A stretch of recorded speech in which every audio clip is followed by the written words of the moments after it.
everybody? Good morning. It's the Steel Toe Morning Show. I'm Aaron. That's Oz. Hi. So many things. Right before the show starts, I check messages, I look at everything, and I get so much news. I get so much information when I check my phone right before the show starts. World at your fingertips. People are saying, well, what's with this dead air, no volume thing? What do you mean dead air, no volume? I'm registering all kinds of volume on my end. What are you guys doing with this dead air nonsense? I don't want to hear about that. Don't tell me dead air. I know what I've got. People saying, I hear you fine. Yeah, sometimes this thing happens where people are stupid. They forget to plug in their headphones. And they forget to plug in their shit. And they can't hear. What do you do? Welcome to the show. It's the Steel Toe Morning Show. I'm Aaron. Like I said, I checked the phone before we started, and just fun. I mean, so last night during the evening show, we found out one of the guys who's on Anthony Cumia's network, Compound Media, that he got really ass hurt that we made fun of him getting punched in the face by another comic. Now, I'm going to test this because there's been a universal response to this guy from our audience, and it actually loses us. Like, people don't want to listen to it when we start talking about it because it's like talking about your neighbor. Nobody knows who you're talking about. Right. We were featured on the show of Geno Bisconte. Okay, because I know who that is. Yeah, exactly. I mean, I like ripping on the guy, and it's fun because he's an absolute train wreck. He's not a stand-up comedian because you have to be able to play in stand-up comedy clubs to be a stand-up comedian. He can't. Okay. He thinks the N-word is edgy and hilarious, so he, uses it. But he doesn't use it like a guy who's funny, like Louis C.K. or somebody else might use it. He just uses it to use it, and then acts like whenever you go, oh, God, you're so cringe, he goes, oh, you don't like my free speech? Oh, you can't handle me saying what I want to say? It's like, so based. Right. It's kind of that fake edge. So he's 60. He lives in rent control, refers to himself as a cat dad. Yeah, I know. See, I start talking about Geno Bisconte, and it's just instantly people go, I don't know him for his comedy. I don't know him for any work he's done. But your explanation of him makes it, that's a universal response. People put their hand over their mouth, they start laughing, and they back away from whatever device they're using. Yeah, I mean, you just hit me right away. Two things, like rent control. 60, rent control. The rent control, that's always the one that gets me. The old Section 8. Yeah. Yikes. And by the way, has roommates in Section 8. Of course you do. Of course you do. Oh, boy. Hey, Billy, you can stay here for $20 a month. And he goes, because we were making fun of how little money he has, and he got defensive on his show. He goes, my salary has a comma in it. I'm like, everybody's salary has a comma in it, or you couldn't live, you dipshit. Jesus. Everybody's salary has a comma. That just means you make more than $999. That really bothered him. Him getting punched in the face really bothers him. And so he kind of ran his mouth yesterday, and we shut it for him. On last night's show, and then we put a clip up of it, and he's got the leaks came out of Anthony Cumia's network and who watches what. This is back in 2018. Okay, all right. And a thing like Cumia, who's behind a paywall, he doesn't gain his service doesn't gain more people as time goes on. It loses, because the Opie and Anthony days are over. I love Anthony, but the O&A days are over. He's not gaining any new fans, and Geno never had any to begin with. So he and Aaron Berg, before his buddy Aaron Berg quit the show. Again, you're looking at me like, I don't know who any of these people are. It's fair. That's right. I'm just trying to roll with the punches. It's totally fair. I get it. You're a wonderful co-host. You've been nothing but a friend this entire time you've been on the show. And you're a saint for putting up with this. When his buddy, the funny one, was on the show, they were doing 300 viewers a show. Ooh. 4 years ago when he had viral. Now the funny guy is gone because the other guy drinks too much and says the N-word, and the other guy's like, you're not funny and you're dragging me down, and he got a better offer to go somewhere else, and they said, we'll pay you more if you don't bring him. That's always bad. That's never good. Yeah, when you're being compensated to not bring what you think is a part of the show. The geriatric albatross, the geriatric anchor tied to your leg. So he got away from him. So I imagine there's probably about 100 people watching that show. There's more than 100 people watching this show right now at the rent ass control crack building? of dawn. Well, that's true. If you could get everybody in his building to watch his show. Yeah. Yep. Well, in fairness, if he's Section 8 hate. Look, if he's in rent control and he's using the N-word, you're not going to find an audience. That's true. I mean, That's sorry. True. Yeah. It's not going to work. Still want those checks coming in. Yeah. So. Thank you very much to Coltrane with $5. He says, I wanted to start a new diet, but right now I got too much on my plate. I'll leave now. Oh, fuck. Well, you don't have to do one for him. He did it himself. Fried Fish joining the show, a member for 3 months now, and Skeezy starting his 3rd month of membership. So I guess we're knocking $15 off the goal right away today. Hey, you guys were extremely generous yesterday morning, and you started today $50 into our goal. Oh, well, shit. So it's $3.35 this morning. There you go. Link to PayPal in the chat. Memberships, as you can see, count for $5. Super chats count. If you guys feel like becoming a VIP, I guess now's the time for me to mention to you. A Steel Toe VIP, $250 in a week's time. Gets you all 3 of our T-shirts. Gets you the hoodie, the 5.5-inch vinyl stickers, 2 tickets to every comedy show. Automatically entered in a $100 drawing, which is coming up tomorrow night. Every single month, you're in a $100 drawing if you're a VIP. And every time we have a new piece of merch come out, hats, whatever, it goes right to your door. So that is the Steel Toe VIP program. Usually have about a dozen or so of those added every month. So thank you guys very much. $3.35 is the goal today. Thank you to Skeezy, Fried Fish, and Coltrane for getting it started. If you guys want to keep it going, we've kind of got this checklist system that worked yesterday. Okay. $100 each hour knocks out the goal. So right now, $3.35, we're $35 away from hitting the 7 o'clock checkpoint at 6:07. For God's sake. So thank you, guys.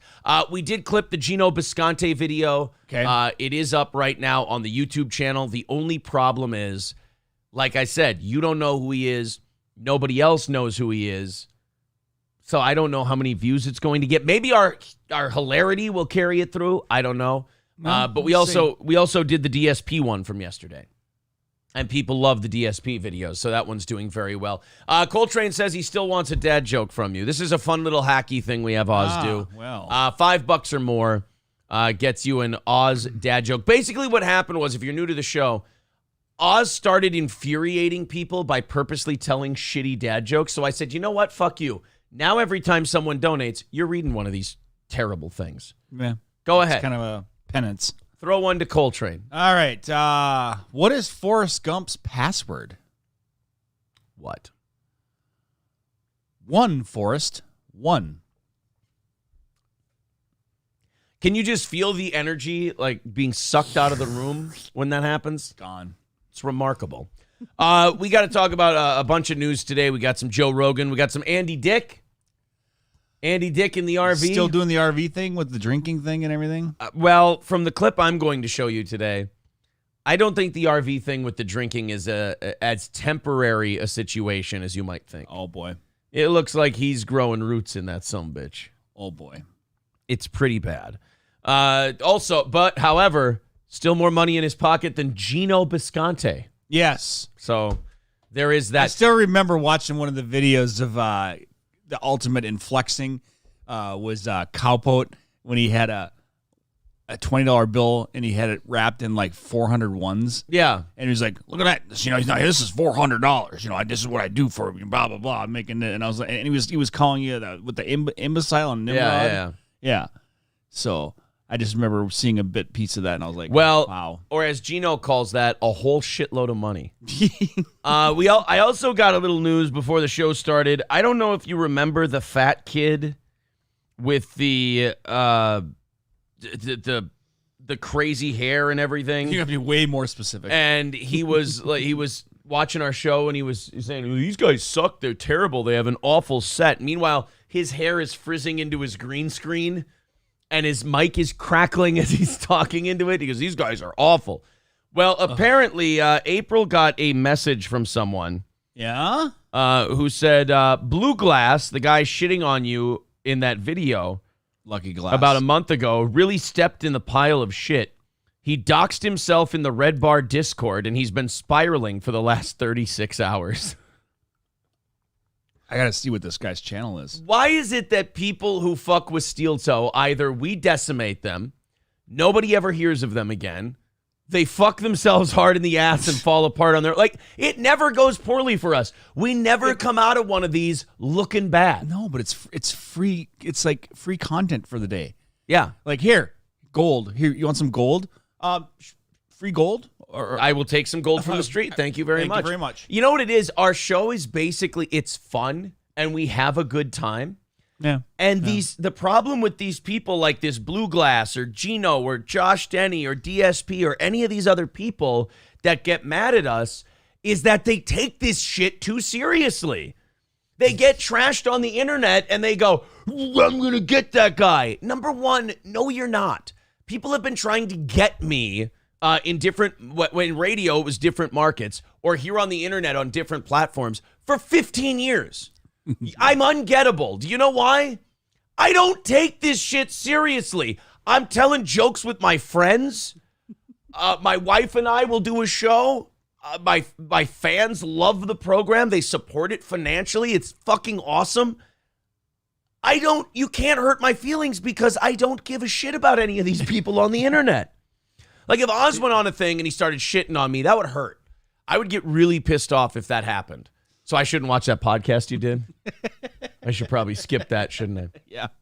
But these other guys, they get all mad and they're like, I'm going to get this Steel Toe guy. Oh, yeah. No, you're not. And the reason you're not going to is you're not me. You can't be me. And it's sad that you want to, because I'm a guy who's on his way up, but still just a little fish, so to speak. And you want to be like me, that's your first mistake. And in order to be like me, you got to stop getting mad every time some asshole like me tries to rile you up. Because that's what I'm doing. First of all, I'm making fun of you because it entertains me. Right. Number two, I'm doing it because it entertains Oz. Number three, I'm doing it because it entertains the audience. You getting mad or you getting pissy or you getting cunty and firing back is like a side bonus for me. That's not even the main thrust of it. I'm making some jokes. I'm using you for content. I'm entertaining my audience. If you get mad and you start getting cunty about it, like Denny, like Bisconte, like these other people, that's just more fun I get to have. Like here I thought, 15 minutes, I'll shit on this guy, I'll be done with it. And they go, I heard about this guy, and his wife's a cunt, and he's this and he's that. It's like, oh, dude, we got to you? Like that little bit? Yeah. Us teasing you got to you? That's fantastic. Stop taking these things so seriously. Did you end up on DSP's radar? Yeah, he's kind of slow referenced the show a couple of times. Yeah. Because of the everything, begging and everything like that. You know, like, hey, we're gonna get you a new computer. No, I don't want a new computer. I need money. Yeah, I was like, what the fuck? Sorry, I don't want a new. I know. I thought that was the craziest thing. Was that I don't give me a new computer that I'm asking for. Yeah. Just give me money. Yeah.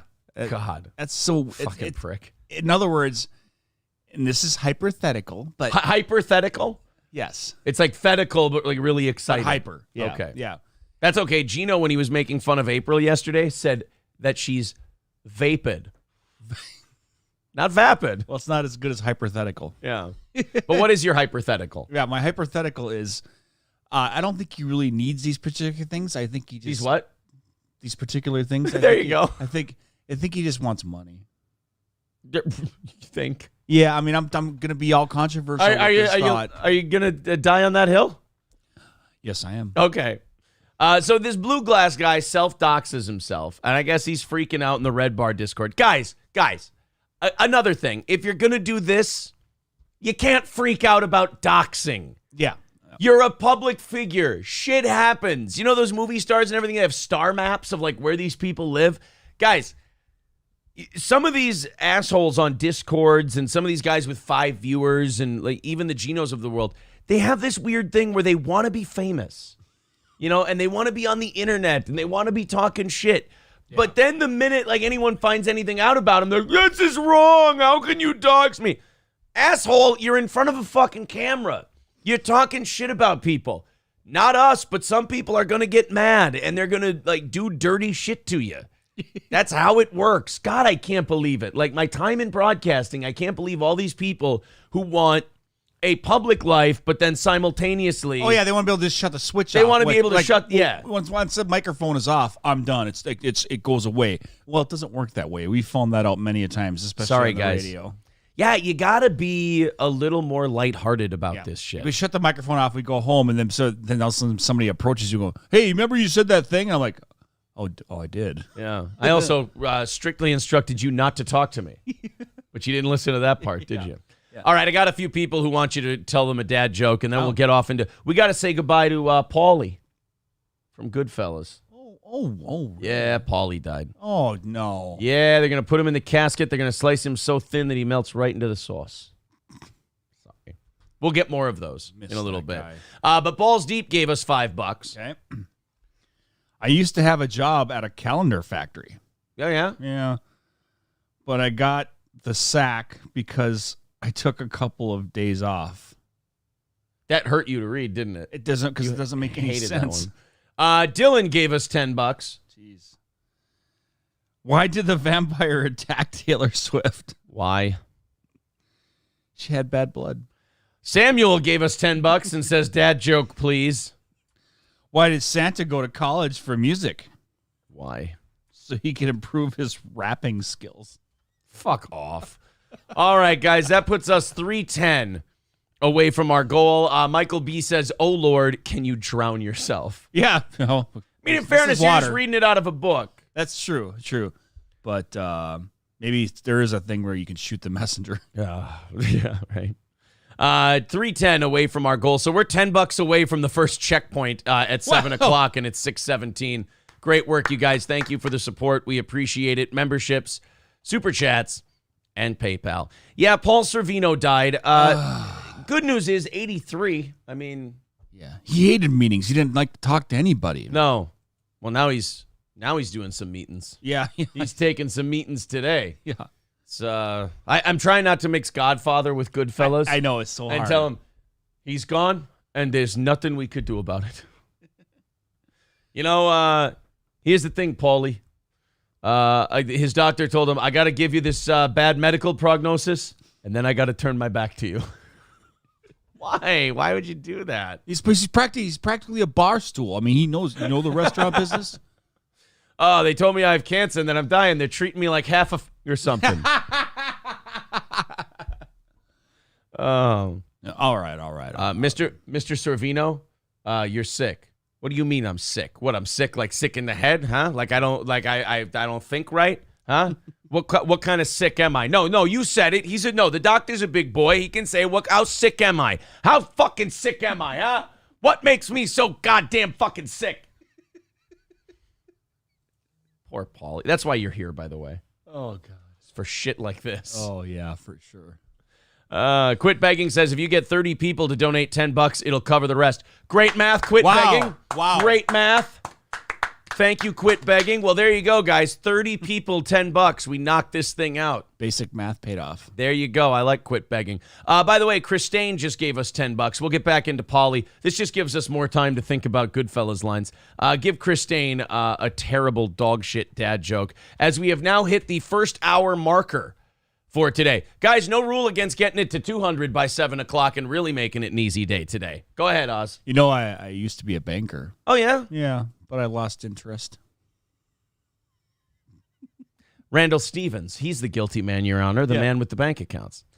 So Paul Servino, dead at the age of 83. Well, he hung in there pretty good. I mean, he wasn't in the best of shape, Right? I mean, he did pretty well for himself. I mean, 83 is one of those. Yeah, it sucks that a guy who was in one of the greatest movies ever is gone. But at the same time, he didn't, like I said last night, he didn't get cheated. Nope. 83 is pretty good. I think the life expectancy right now for men is like 78. U.S. life expectancy. Up, huh? No, it's gone down, actually. It used to be 80.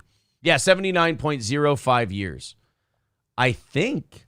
Oh, no, never mind. It was never 80. Oh, okay. Okay, it's been 78, 78, 78. Now it hit 79. So I almost had something to blame it on then. Yeah, he made it 4 years over the average. Yeah.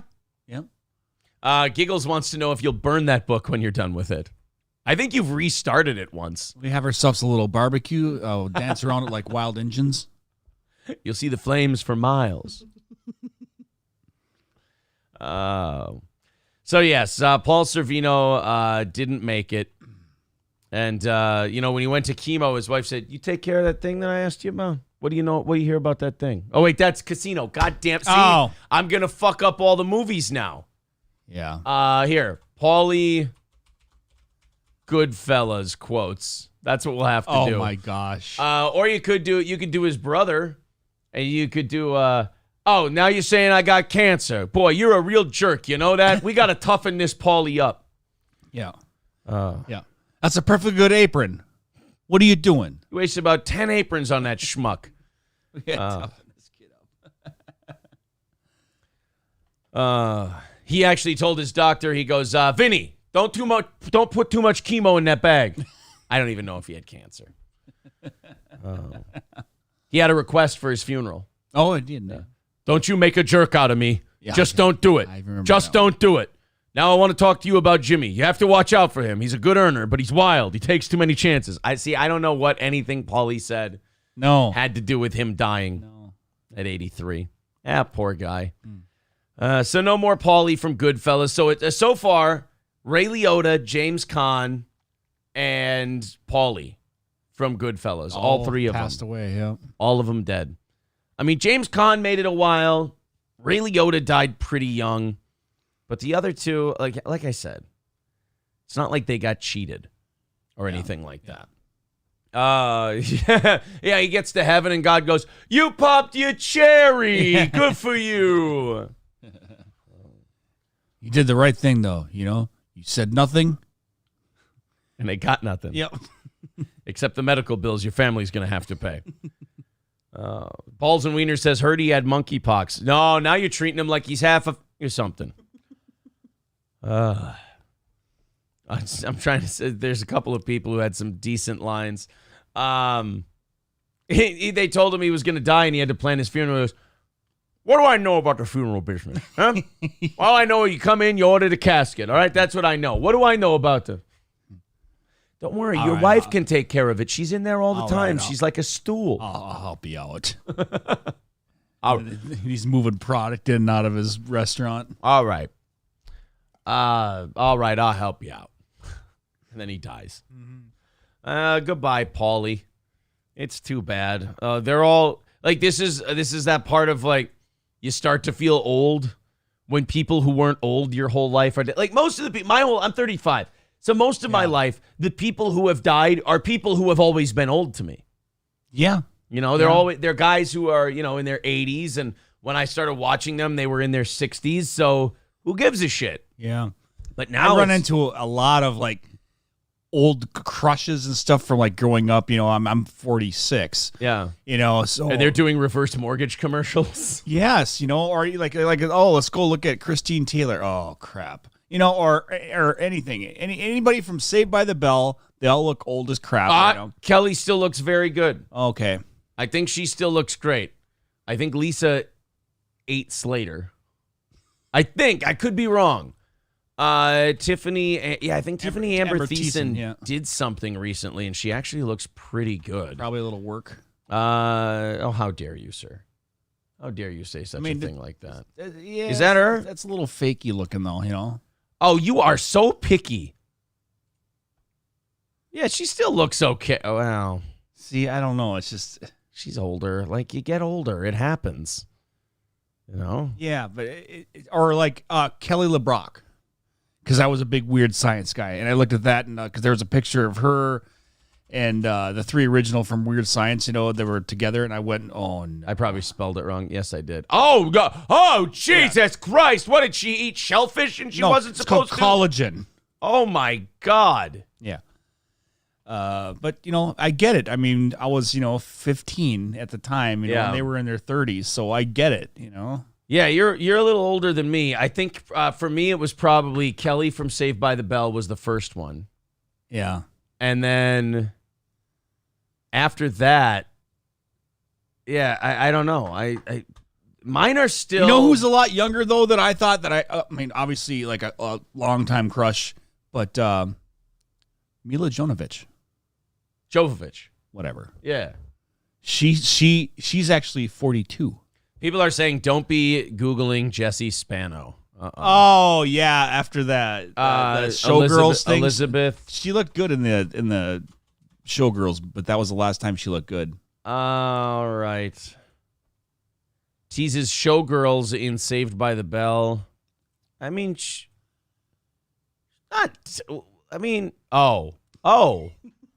well, they don't show you neck down shots all the time on Google. No. They don't. Yeah. Okay. So I mean, it's just when you see Mario Lopez when he's posing with her looks like, bitch, I'm still famous. I could catch failure from you. He still looks the same though. He looks great. He looks like he could catch whatever career she has, and he's trying to stay away from it as best he can. Poor Mario Lopez.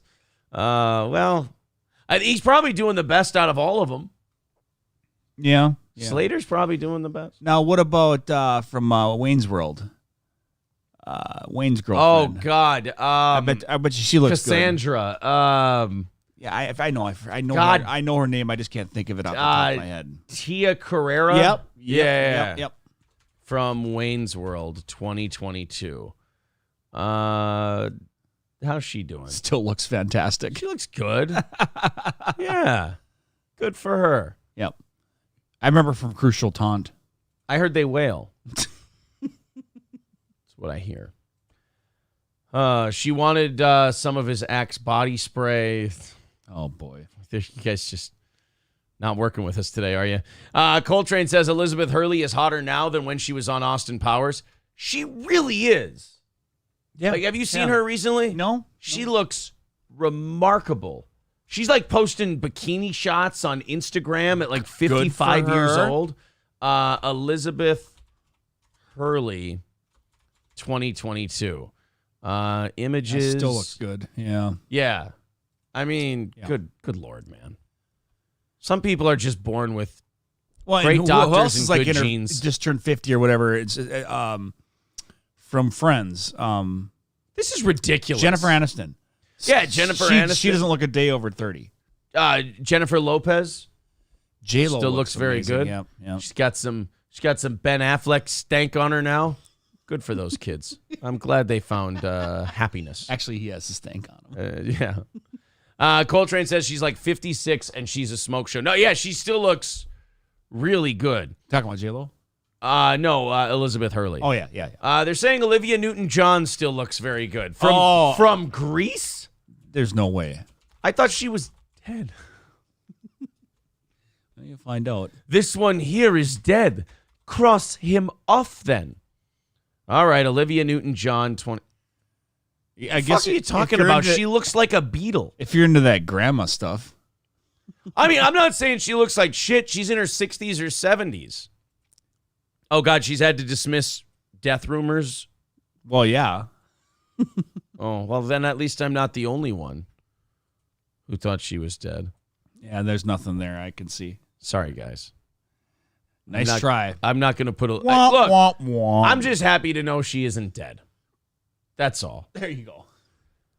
Thandie Newton, Betty White, Diane Keaton looking pretty good these days. I mean, for a really old lady. But, like, you guys, we went from Elizabeth Hurley, like, we went to the mountaintop. Don't sit there and go, hey, this lady looks good for someone who should be dead. I mean, still not going to touch her. Mother Teresa is still hot, says what you drinking. I mean, in fairness to Mother Teresa, she's as hot as she ever was. Yeah. I mean, I don't think anybody ever really looked at Mother Teresa and went, I'd fuck her. I don't think so. All right, guys, $300 away from our goal today. You guys are 30 minutes ahead of the goal. What do you say we stay 30 minutes ahead of the goal? Let's knock out that. Let's get her to 200. Yeah. By 7 o'clock this morning. That would be awesome. Then you're one VIP away. You're good. Rebecca says, are we talking about Elizabeth Hurley or Berkeley? Oh, we moved on to Hurley. We looked up Berkeley and we got sad. Yeah. So we need that to ended cheer. the segment, actually. Yeah, we had to cheer ourselves up. Little Lemmy says Mother Teresa is probably pretty hot right now, roasting in hell, because that's where she is. Jeez. Mother Teresa was not a great person. I mean, for what she was portrayed to be. It doesn't line up. Portrayed to be amazing, yeah. Dude, those Calcutta, like, homes that she ran, basically, she gave these sick people a cot that she could just lay there and die on. And people are like, oh, isn't she wonderful? She's saving people. It's like, she's not saving people. Like, instead of dying in the dirt, they die in a shitty cot. Oh, well. That's it. And then she gave a bunch of money to, like, this Haitian dictator who then kept it and murdered and starved his own people. Baby Doc Duvalier. Okay. She's not really the best at decision-making. No, she's terrible with money. She needs to have somebody watching that for her. But she just needed a bean counter, that's all. Yeah, she was not an accountant. She was either remarkably naive or just kind of a shitbag. And I'm not sure which one it is. Lemmy says she wanted to watch them die. She had a fucking fetish about it. Really? Is that true? I watched a Penn and Teller episode of bullshit that was about people like false heroes or whatever. Okay. And it was Mother Teresa, the Dalai Lama, and I can't remember who the other one was. What did the Dalai Lama do wrong? Slavery. Oh, well. Yeah. All right. Fine. I love how you're sitting there. Hey, wait, like you're gearing up to defend the Dalai Lama. Yeah, because of all the things you always hear about me, like all the inspirational quotes and stuff. And he has a great drive. Yeah. You know? Big hitter, the Lama. But like the Dalai Lama, I love how you geared up to defend him. You're like, fuck did the Dalai Lama do? I'm like, slavery. You're like, oh, well. Gunga Lagunga. Oh, I believe is what it was. Oh, yeah, Gandhi was the other one. Gandhi was a total racist piece of shit. Wow. Yeah. He thought I'll have to watch that episode. I just never really. Yeah. Wow. Not a big fan. Someone says Christina Applegate. No, she wasn't a bad person. Why would you say that? She still looks great, actually. Just kidding, everyone. Now people are starting to get like mixed up who are behind in the chat. Like, are we still talking about chicks who are hot in their 50s? Like, no, we're talking about evil shitbags. And they're like, oh. Exactly. Sorry, I'm behind in the chat. Is that thing with Natalie still a thing? Oh. Exactly 6 million says, and blinding people. I don't know which one that was. But I have a torrent I can send you from the Penn and Teller episode. All right. There you go. There you go. Exactly 6 million says, oh, now I like Gandhi more. Well, do you hate Che Guevara? I can make you like him more with some of the things he said. Oh, my goodness. Dave Dowling says Hillary Clinton. I don't know. Whoever thought she was a hero to begin with. Yeah, nobody really looked at Hillary Clinton as a hero. Yeah, no. Even half the women in this country were going, oh, God, I hope she doesn't win. I don't want that to be the first female president. They didn't even vote for her. So I don't really know if you can I don't know if you can put Hillary Clinton in that list of people who, like, fell from grace. Cody says Genghis Khan is my hero. Oh, that's fun. Napoleon's mine. But to each their own, I suppose. Michaela says, check your Twitch whisper. Oh, it's to Balls Deep. Well, why don't you guys send messages to each other back and forth in the chat? That's wonderful. All right. I will tell the chat can fuck off then. I will go into stories. How does that sound? I mean, if you guys want, if Michaela wants to send messages back and forth to people, we can go on, and I think that means we should stop hanging out in the chat, and she wants us to move on and do stories. I hear you. You want to talk about a bitch with the smelliest vagina in the world? Would you like to do that? Is that something that might interest you? It's not really a fetish, but your curiosity. Yeah. Aiden Jane, 23 years old, has both intrigued and disgusted people after posting a TikTok revealing that she showers once every 10 days. Oh. Now wait a minute. I'm fine with it if you want to only shower once every 10 days. What I'm not fine with is you feeling the need to then tell me about it on social media as if anybody gives a shit. This is totally an attention move. And what I hate about the internet is that people do like attention shit. You know how I said, like, when you do this for a living, these people will do it and then they see you, like, us doing it. They do it for a hobby. They see us doing it for a living and they get very jealous. Yeah. And they got I can do that too, right? If I just do something crazy, right, I'll get all the clicks. But you can't. Yeah. Or like these people who have been shitting on us lately who, they take it so seriously that we made fun of them. There's these people who want to be on the internet and do shit and go crazy, But then the minute anyone evaluates them for what they've done, they lose their shit. And what I hate about someone like this is that she's going to go on the internet and she's going to go, I only shower once every 10 days. And people are going to go, oh, God, you're fucking gross. Jesus, you're disgusting. And she's going to go, then the next article is, I was bullied on the internet for just speaking my mind. Exactly. Well, I mean, you said that you're a stinky fish in a gross pond. Yeah, people are going to point out that that's disgusting. Yeah. What did you expect that you were I mean, these people live lives where, like, oh, everybody will tolerate and accept. No, we don't all tolerate and accept. Some of us just have visceral reactions to certain things. Like, I don't wash my asshole or my vagina for a week and a half. And we go,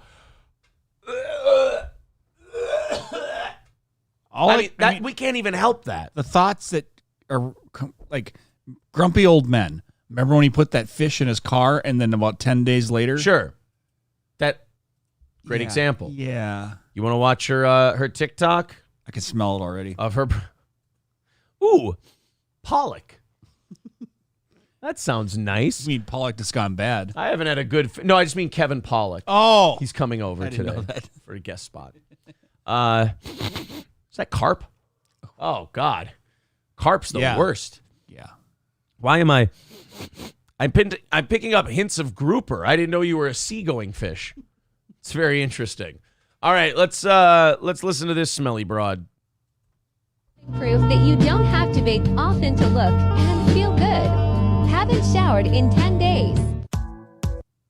I mean, no offense, you look like a crazy bag of shit that hasn't showered in 10 days, if I may be honest. Good point.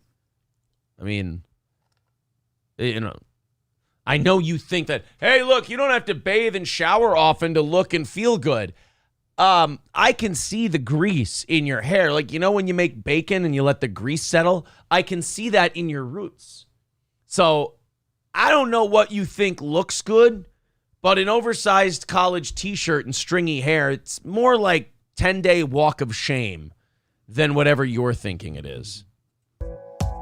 One 23-year-old has set off a firestorm on TikTok after revealing she showers once every 10 days. First of all, she didn't set off a firestorm.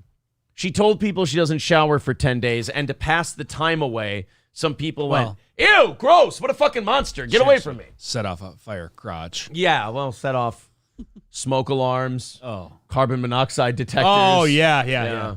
Methane detectors. Yeah, she set off a lot of things. Look at that hair. She really is a dirty mess. So then people asked her, and by the way, don't ask questions that you can't handle the answers to. Once you start asking this chick follow-up questions, anything else that comes out of her mouth is your fault. Mm-hmm. It's on you.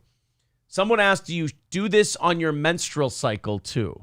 You know what I see right now is like on the movie or the show Peanuts, with the stinky kid with the little swirls. Oh, Pigpen. I see little swirly things coming up. You ever pour gas on a hot day and you see that vapor coming out? Yeah. That's what's coming up between your legs. You're seeing gas vapor come out from between her legs. Oh. Okay. She's got the Pigpen effect going on. Oh. So now imagine this. She's bleeding from her downstairs, but she doesn't wash for 10 days. You guys want to see the answer? And doesn't change the routine when on her period. Could you at least maybe rinse with cranberry juice? Like, is that cheating? Like, can you do a rinse, or does that count as washing? I am living proof that you don't have to bathe often to look and feel good. You're living proof that you should bathe often to look and feel good, because right now you just look like dirt. Like, I don't know what other way to put it. Like, you just look like something that's caked in disgustingness. You know what you hear when a water truck is going one direction and a vinegar truck is going the other direction, and when they hit? Yeah. Douche. 3 million views. She was roasted in the comments section. Oh, really? No way. But it's weird that... So based. It's weird that, like, people look for that kind of attention and then complain about it. People look for the attention. Then you get bullied. Hey, look, I'm a big, disgusting pig. And then people go, yeah, you're a big, disgusting pig. And you go, I can't believe They called me a big, disgusting pig. Well, your video is titled, I'm a big, disgusting pig. What do you... someone wrote, you are living proof that you do, in fact, have to bathe often to look and feel good. God bless that it's other women doing it. I like it when other women do it to other women. That's because all the guys in her college were too busy going, I mean, in a slump, would you? Oh, boy. Yeah, that's ultimate in desperation. Gives a new meaning to knocking the dust off it. Well, more like crust.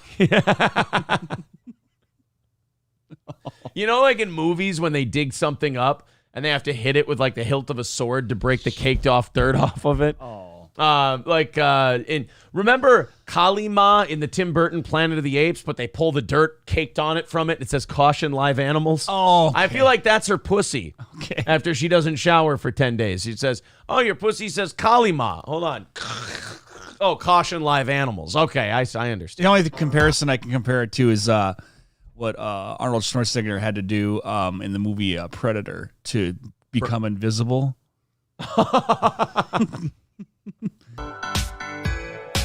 What else did people say? Oh, is that it? You just show me. Oh, stay 10 feet away from me. I love that it's all women just being mean to her. Smelly cunt. Well, good luck to her. I'm sure she'll find a nice boy, probably from a third world country somewhere who won't mind. Yeah. That might. Yeah. Maybe that's where you have to go. With a dirt floor. There's somebody for everybody. Yeah. She was preparing herself to be on the show alone. There she would shower never. Fire Ginger says, if I didn't shower for 10 days, I'd be so covered in grime that it would look like I'm doing blackface. Okay, please don't shower for 10 days and then take a picture and send it to the NAACP and just see what they think. Michael B says, I work out. My girl likes me to shower after I wake up, but she is a... Jesus Christ. All right, Mike. Jesus Christ. Coltrane says, maybe if you're really desperate and it's the day she showered, imagine the smell after dudes have been dumping loads in her for 8 to 9 days. Oh, no. If she's fucking, she smells like loads. Oh, jeez. Even if she fucks every other day, that's 4 days of loads on the last day. Where we're going, we don't need loads. Yeah, if you don't shower for 10 days, where we're going, we don't need loads. Oh, so you're going to a feminist rally? I can never even make it past the day. There's no way. No way. I just thought, no. I mean, not showering. I could not shower for one whole day. But the first thing I'd have to do in the morning the next day is shower. Oh, yeah. Yeah, that makes sense. I mean, that's under optimum conditions. Like, I have nothing going on that day. Yeah. I can just lie in bed, walk around the house, whatever. That makes a difference, yeah. But if you're like out, doing the yard or something like that, there's no way. $300 away from our goal today. Thank you guys very much for knocking us down to 300 before 7 o'clock. Let's see if we can knock her down to 200. Before 8 o'clock. We got about an hour and 20 minutes to hit that next checkpoint. If you feel like chipping into Steel Toe, please do. We basically run our whole system on listener donations. That's how we have to do it. And if you feel like chipping in, that really does make our day. If you want to become a VIP, become a VIP. That's a fun deal, and it helps us all, really. But if you want to chip in $5-10, chip in $5-10, and let's knock this thing out of the park today.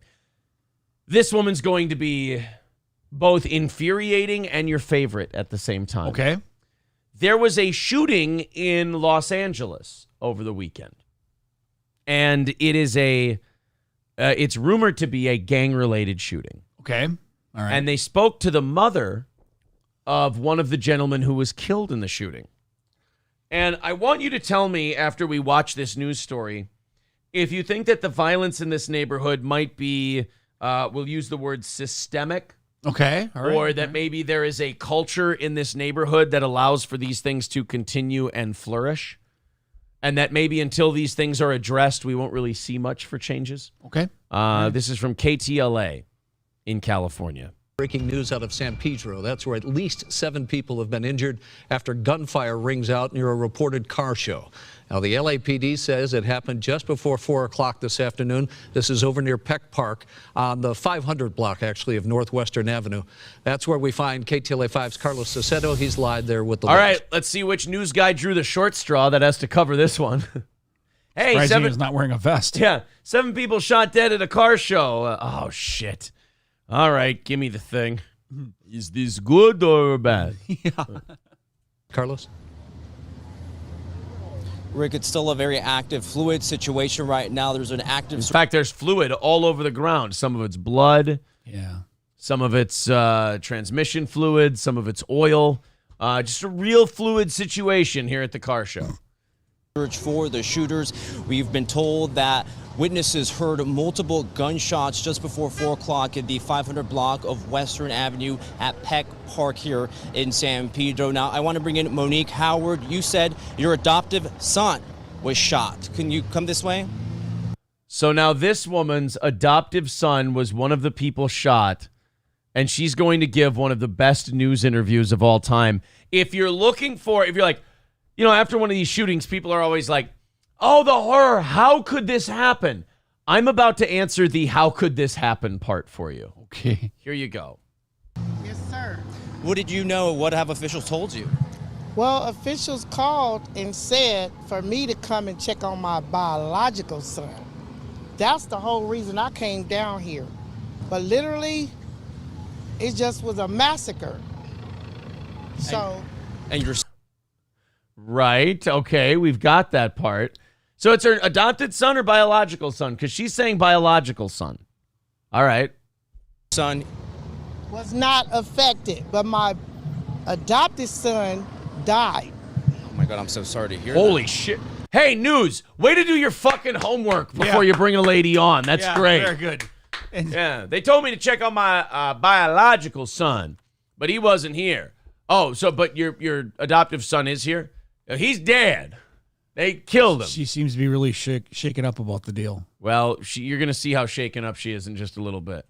I don't know for sure, but that's what I've been told. And you haven't been able to get a hold of him? No, I'm on my way now to go to the hospital and find out So he's just... Then you don't have time to talk to the news. Go to the fucking hospital and go see your dead son. Don't worry about it. He'll keep... Why? Yeah. He's on ice. Why are we sitting here talking to the news when something tragic and heartbreaking and earth-shattering has just happened? Your son just died. Get the fuck out of the camera and get to the hospital. You should be too shattered to even be speaking to the news at the moment. And she's just like, well, this is my chance to get on TV. It's not picking up calls. You haven't tried... No. We have a big family from Compton. So we can afford to lose a few. It just cuts down on my grocery budget. You know how inflation is. I got to buy bread and milk and meat and potatoes, shrimp stew, shrimp salad, shrimp gumbo, shrimp kebabs. There's Creole shrimp. You can broil it, barbecue it, saute it. I'm from Compton. So this is a Compton massacre. Just to hear that a gunfight would break out at a picnic, this was at a car show, there were families, there were children. It wasn't a car show, sir. It was a baseball game. Boy, so did the news get anything right about this? Yeah, I was going to say. Yeah, and I love how she tries to correct him like that somehow makes it better. Excuse me, sir. Yeah, a shooting at a car show would be fucking ridiculous. It was at a children's baseball game. Oh, ma'am, I'm so sorry for discrediting your community the way I have. You guys clearly have your shit together. And she's smiling. Her adoptive son has been killed. I adopted him for tax reasons, sir. So this don't really hit me too much until April the 15th. Yeah, but she's not going to get the tax credit now. So now's the No, time to he cry. did live in 2022. Oh. So she will get the tax So she'll credit. cry about it next year. I wonder if I can write off his funeral expenses. That's it. I made him a casket out of Jack in the Box leftovers.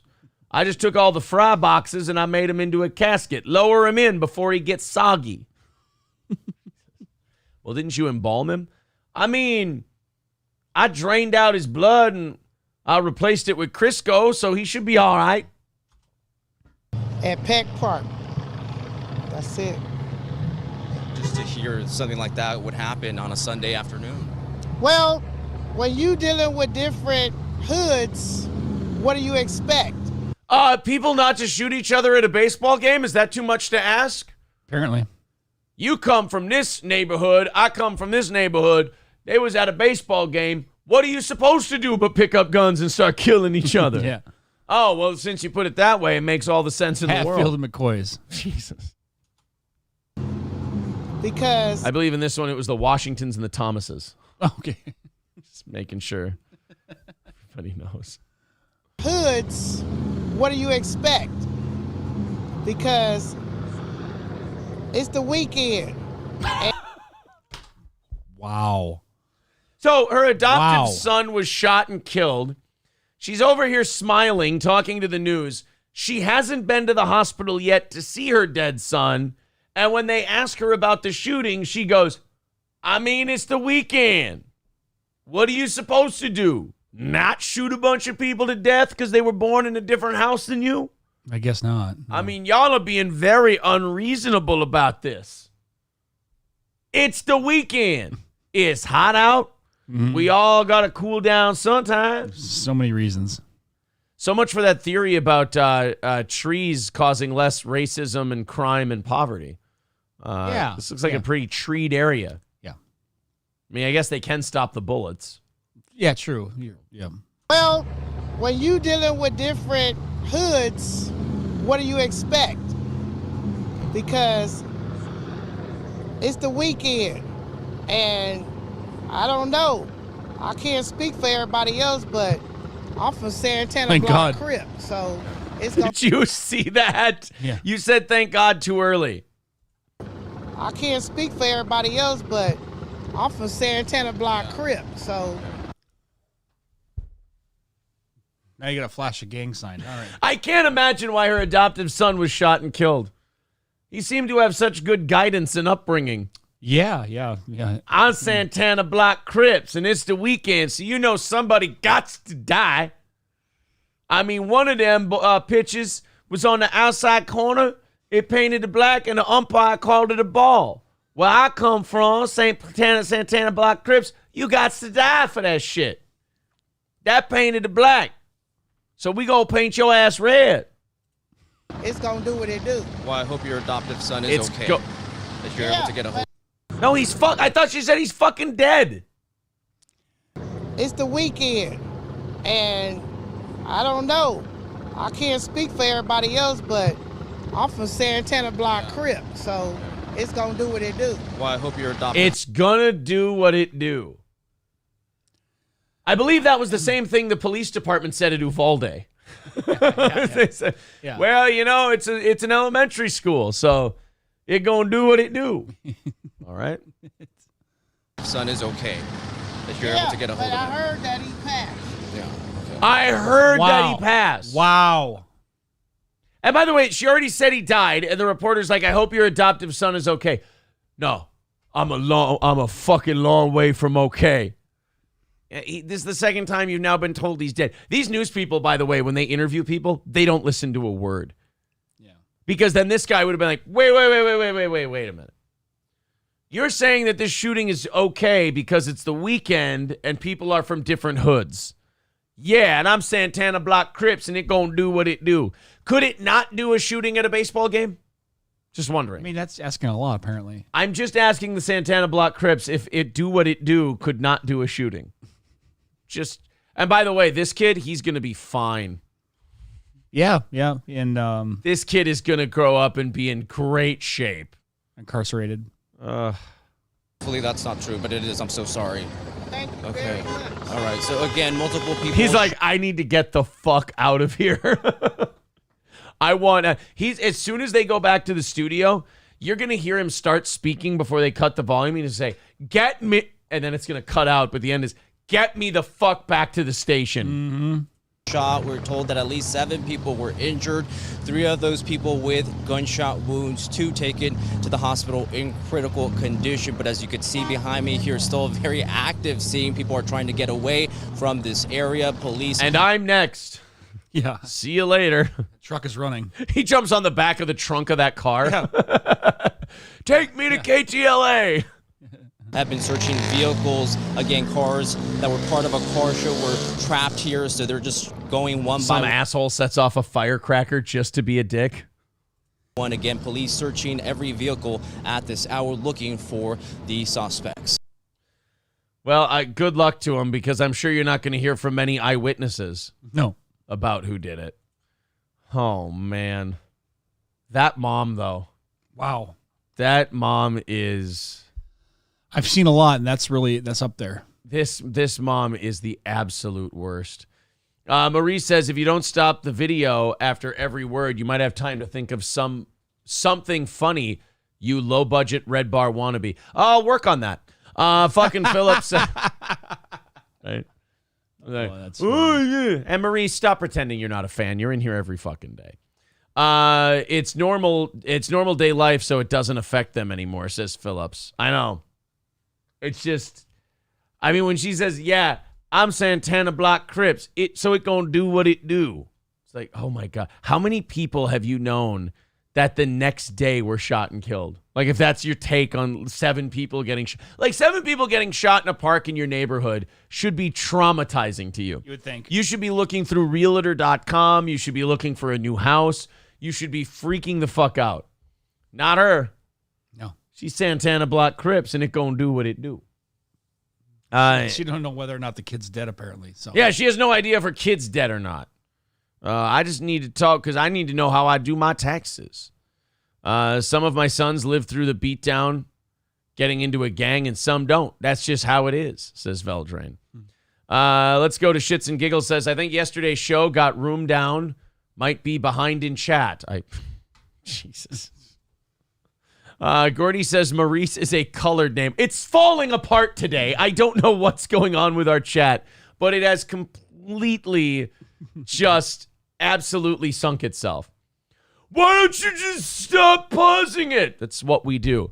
I don't like you. You're free to go. Yeah. Tell that guy to shut up. Guys, I feel like, honestly, what time is it? 6:56 in the morning. I feel like I'm running daycare and all the kids miss nap time. Yep. All the kids had a terrible night's sleep. No milk and crackers for you. They missed nap time, and good Lord. Michael B says the chat is better than the show. No, it's not. Only for the train wreck part of it. The show, very funny. The show, incredibly entertaining. The chat, psychotic. You come back with a warrant, and I'll sue your ass for wrongful infringement. It's Walter Peck Park. Yes. Yes, it's true. This Zen Rhino has no dick. And by the way, why are you copying Zen Rhino? Oh, I get it. 'Cause you're Dave. Okay. Dave. There you go, buddy. Sorry, Davey. Toastmaster says, no one I knew got killed in South Central LA. I'd have to say it was a good day. Super Vandal says, this is what happens when pests get old. They get ornery. Oh, they get a little cunty. Somebody says, I personally think you need to pause it more. Gives me more time to think. Good. Brittany says, did he follow you to YouTube too? Yes, of course he did. He needs us. He needs us badly. All right, guys, we hit our first checkpoint. It is about 7 o'clock, and you knocked out that first goal checkpoint. Let's see if we can knock this goal out today. It is very imperative that we knock the goal out. It is what pays the bills on this show. It's what keeps everybody employed and everything else. So just make sure you chip in a few bucks. Maybe if you feel like becoming a VIP, let's do that. Let's knock it down to 200 in the next hour. If you feel like chipping in, there's the PayPal link in the chat. Super chats and memberships count as well. All Care Towing, 320-253-5203 for our friends at All Care Towing. If you go in the ditch here in central Minnesota, the car won't go, whatever it is, All Care Towing will get you taken care of. That's All Care Towing, 320-253-5203. Veldrain says, I need my juice box and blankie, and I'll be good. I think so. I think there's a couple people in the chat that just need a juice box and a blankie. And Roachbait, I see this, like, and I get it. We get new fans, and it's fine. We're not an absurd. Same thing with you, buddy. We're not a DSP channel. Yes, we make fun of him for 20 minutes a week on 5 4.5-hour shows. So we spend 20 minutes of a guy on a 20 or 30-hour show. If you're coming in here to just be like the DSP people, don't. Just enjoy the show. Enjoy what we're doing. The DSP, honestly, the DSP stuff, as much fun as I have with it, it's like the 50th funniest thing we do. It's not the best stuff we do. It attracted you, and that's awesome. That's great. That's superb. But don't, like, DSP things in the chat, I don't care. Like, when he does funny shit, I make fun of it. But after that, we move on. Thank you very much to Nicholas for $5 in Super Chats. $2.95 away from our goal today. That's $2.95 away from our goal. Thank you guys very much. Keep chipping in. Let's knock out that goal today. Jessica says, where is the pretty one? Right there.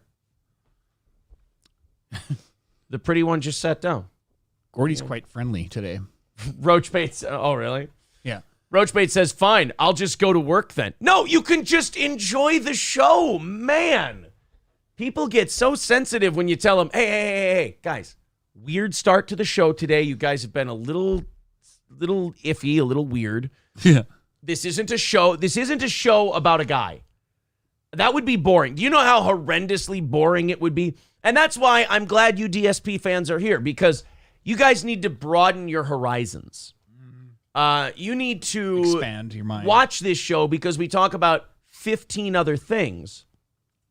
Yeah. And then you can enjoy more things than just this one guy. The Absurd says, I'll smoke a bowl and chill. Hey, buddy, if that's what you need to do, God bless.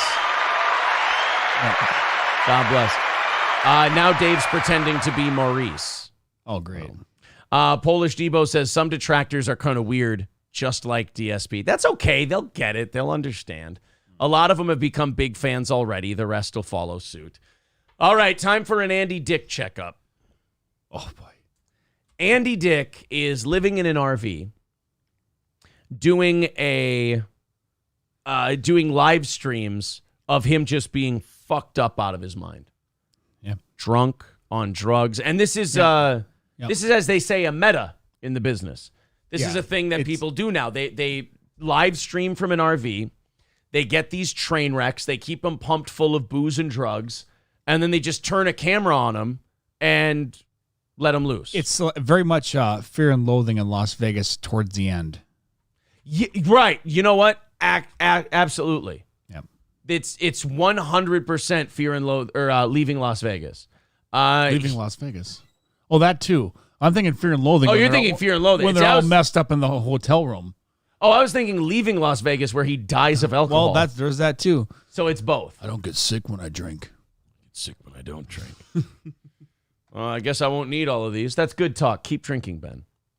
By the way, Elizabeth Shue is the lady in that Amazon show, The Boys. I decided to start. I was thinking Karate Kid. I decided to give it another chance and watch another episode or two. Still not really into it. Still don't really like it. It's just kind of It's a little on the nose. It's a little too ham-handed. She's another one that looks good. But I saw her in that show, and I'm like, I know that lady. Who is that? I hit pause on Amazon, brings it right up there. Adventures in Babysitting, Cocktail. I mean, she's done a lot of movies. There's Elizabeth Shue. Yep, right there. Queen Bee Savage says, same people you talk about every week. Yeah, and here you are watching the show, enjoying it. Queen Bee, quit being that person who pretends they don't love it. M.A. Mahalik says, Andy Dick and Chicken Andy are lovers, daytime friends, and nighttime lovers. All right. We got a weird chat today. All right, let's check in on Andy Dick. We're obviously going to have to rely on Oz and I today. Just make sure we hit that goal so we can keep paying everybody. And so when I need to rely on Oz, he's here.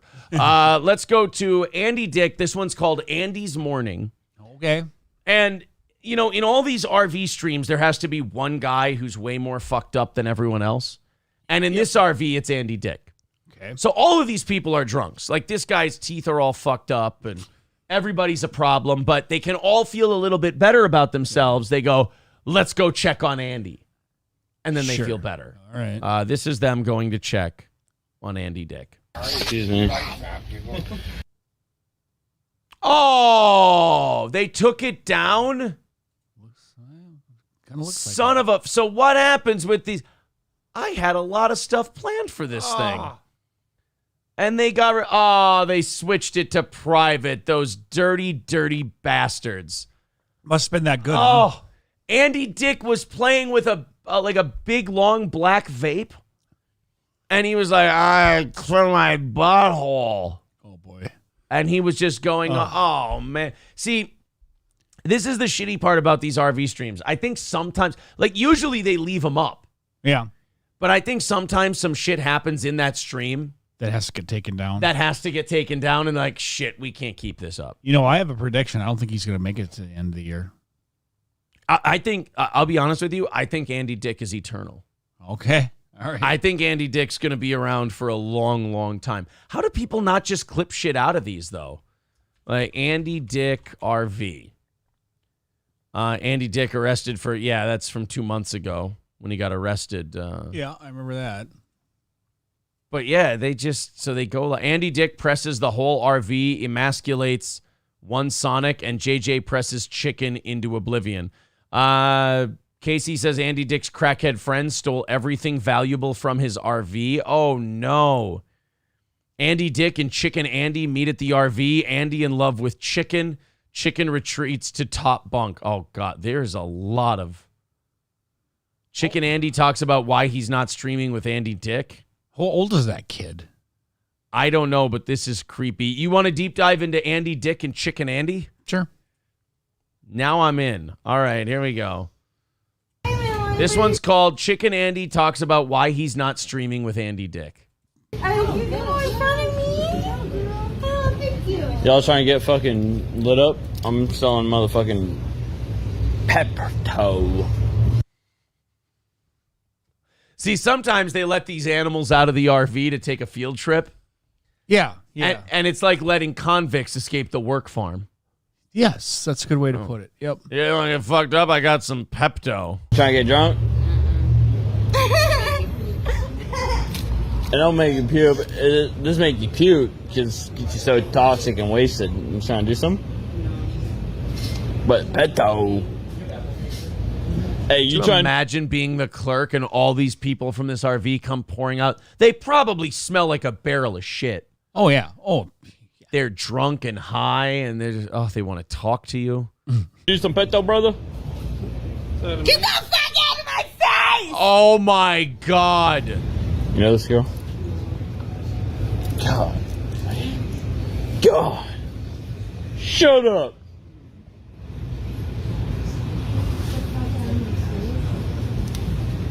How about you smoke some Pepto? ugh. She's gonna lose it Hey, smoke some fucking Pepto. with her Tweaker. beer gut. I know you're tweaking, bitch. I know. I know. All right, that's kind of funny. I know you're tweaking, bitch. Is that what you do when you're tweaking? You drink Pepto? I guess. I had no idea. Wow. Take some Pepto. Wait, so all these people aren't from the RV? We just happen to be in a line of meth heads right now? Yeah. Where is this located? What a lovely neighborhood. I don't know, a place where housing isn't as in demand as it used to be. There you go. Yeah, you ever seen tweaking like this before? Can I do a fucking hell yeah? Hell yeah! Okay, he's right. I mean, there's definitely tweaking going on. Do you know how much I would love to be in this convenience store? You've just got a chick looking at the snack aisle and going, "Can I get a hell yeah?" Jeez. I'm tweaking on meth. Yeah, makes you throw up. Cocaine. What? Weed. What? PCP. What? Shrooms. What? Booze. What? Uppers. What? Downers. What? Prescriptions. What? Non-prescriptions. What? Generics. What? Little bit of synthetic. What? I'm going ape shit in the convenience store. I'm yelling at the Pringles. What? The Cheetos. What? The Funyuns. What? The Twizzlers. What? Cheetos again. What? Haribo gummy bears. What? Reese's Pieces. What? Reese's peanut butter cups. What? Snickers. What? Fifth Avenue. What? Whatchamacallit. What? Heath. What? M&M's. What? Skittles. What? Nutella. What? Nutella. Stone Cold gets tripping balls and he yells at all the snacks. Wow. Pringles. What? Chocolate covered peanuts. What? Chocolate covered grasshoppers. What? Chocolate covered clusters. What? Almonds. What? That weird bacon shit they got now. Beef jerky. Snapple. All right. Let's continue to watch the meth head yell at the snacks. Wow. Shut up and drink some Pepto. This guy's looking at me weird. Drink that. Can you not do that? Can you not do that? Drink some Pepto. You need it. Can you not do that? You want NyQuil? Oh, God. That's the last thing that guy needs is a little bit of NyQuil. Yeah. Drink some NyQuil. Go to sleep. You must. Yeah, I got another bottle. They're gonna start throwing stuff at God, each other. they are here we go. You want Dayquil? I got Dayquil. Jesus, they are a mess. Hey, yo, she's tweaking. Uh-oh. She's motherfucking tweaking. Chicken Andy. You have to. You got to be mad enough to work at a convenience store, to start with, and then you got to deal with this crap. Oh, I kind of want to. I might think about saving Chicken Andy today. Okay. From the Andy Dick RV. So he's supposed to be talking about why he's not streaming with Andy Dick anymore. And then after this, we got 2 clips of him streaming with Andy Dick. Oh, boy. Imagine this. These drug addicts and drunks that live in these RVs don't stick to their convictions. Yeah, weird, huh? Weird. Let's get my video.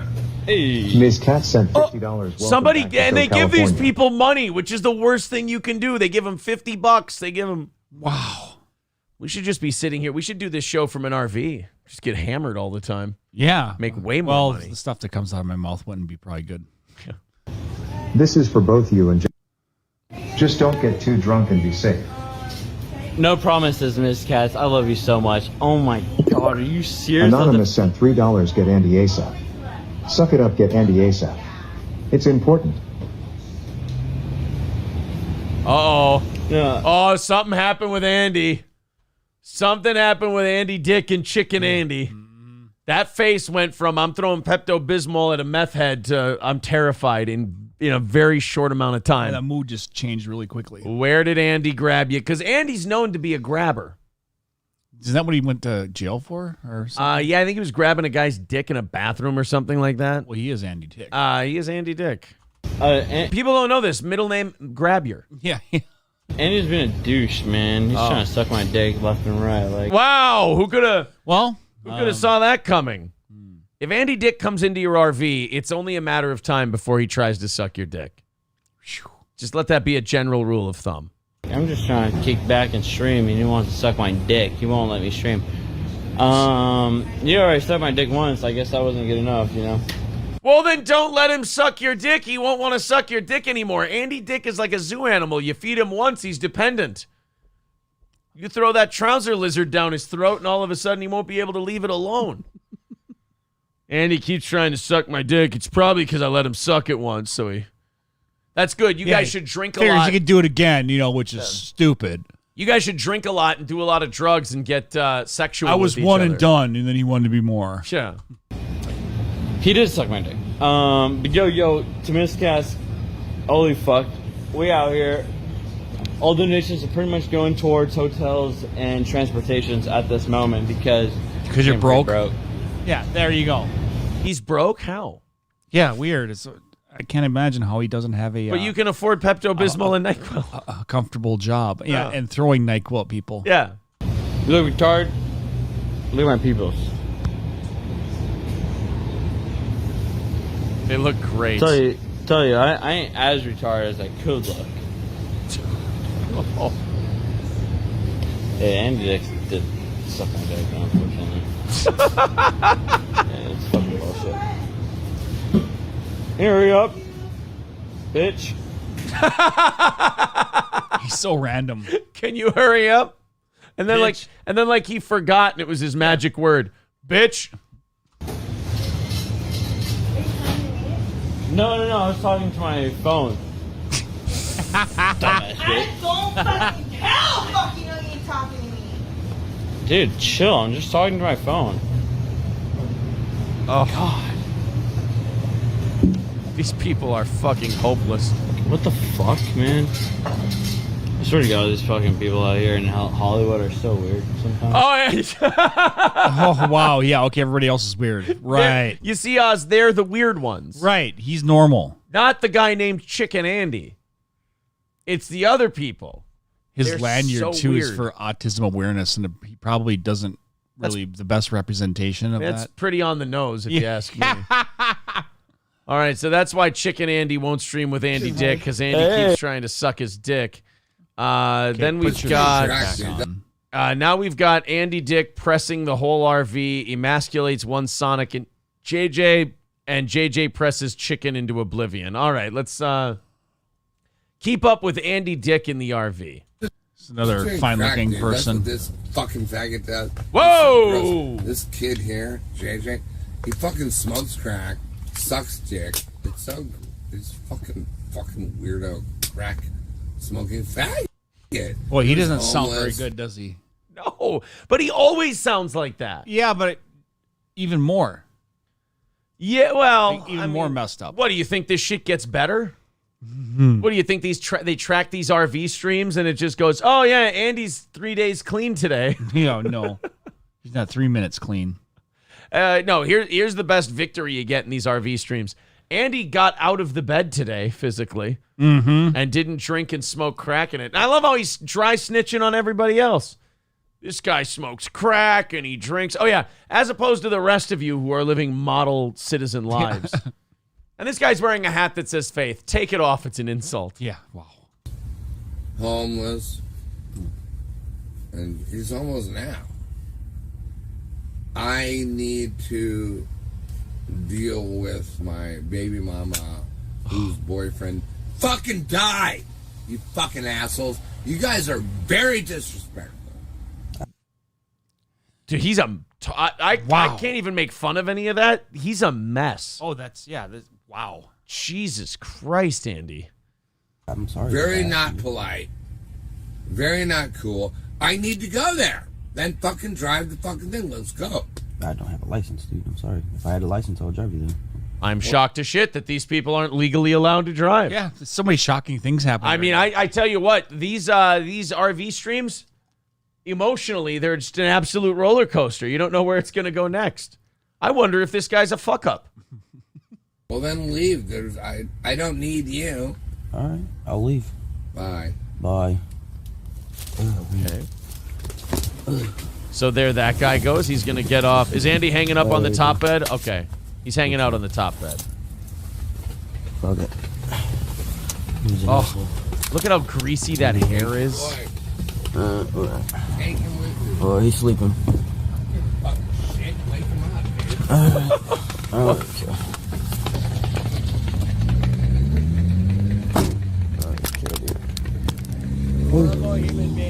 You are. I don't. Wow. And now he's yelling at him from the window. I don't mean to overstate the obvious, but how dirty is that RV? Oh, no. How disgusting is that thing right now? My cord got fucking caught. All right, you know what? You're a Discord. No. Pull it harder. No. Pull it harder or turn them. All right, stay. Stay over there. They're barricading him in the bed. Look at with the mess. bike. Look at the mess. Oh, look at that. Ugh. Oh. Ew, I just sat on it and water came out. He broke his water. That's dirty water. Oh, that smell. Oh, is there water coming out of the floor of the RV? That means they overfilled the water tanks and it's burst through the floor. They overfilled the gray or the black water. Black water. Yeah. Can you imagine what that smells like? No, that's shit and piss water. They're probably doing a number 2 in that bathroom, which is the no-no to begin with on an RV. And can you imagine? I'm sure he doesn't treat the tank or anything. So.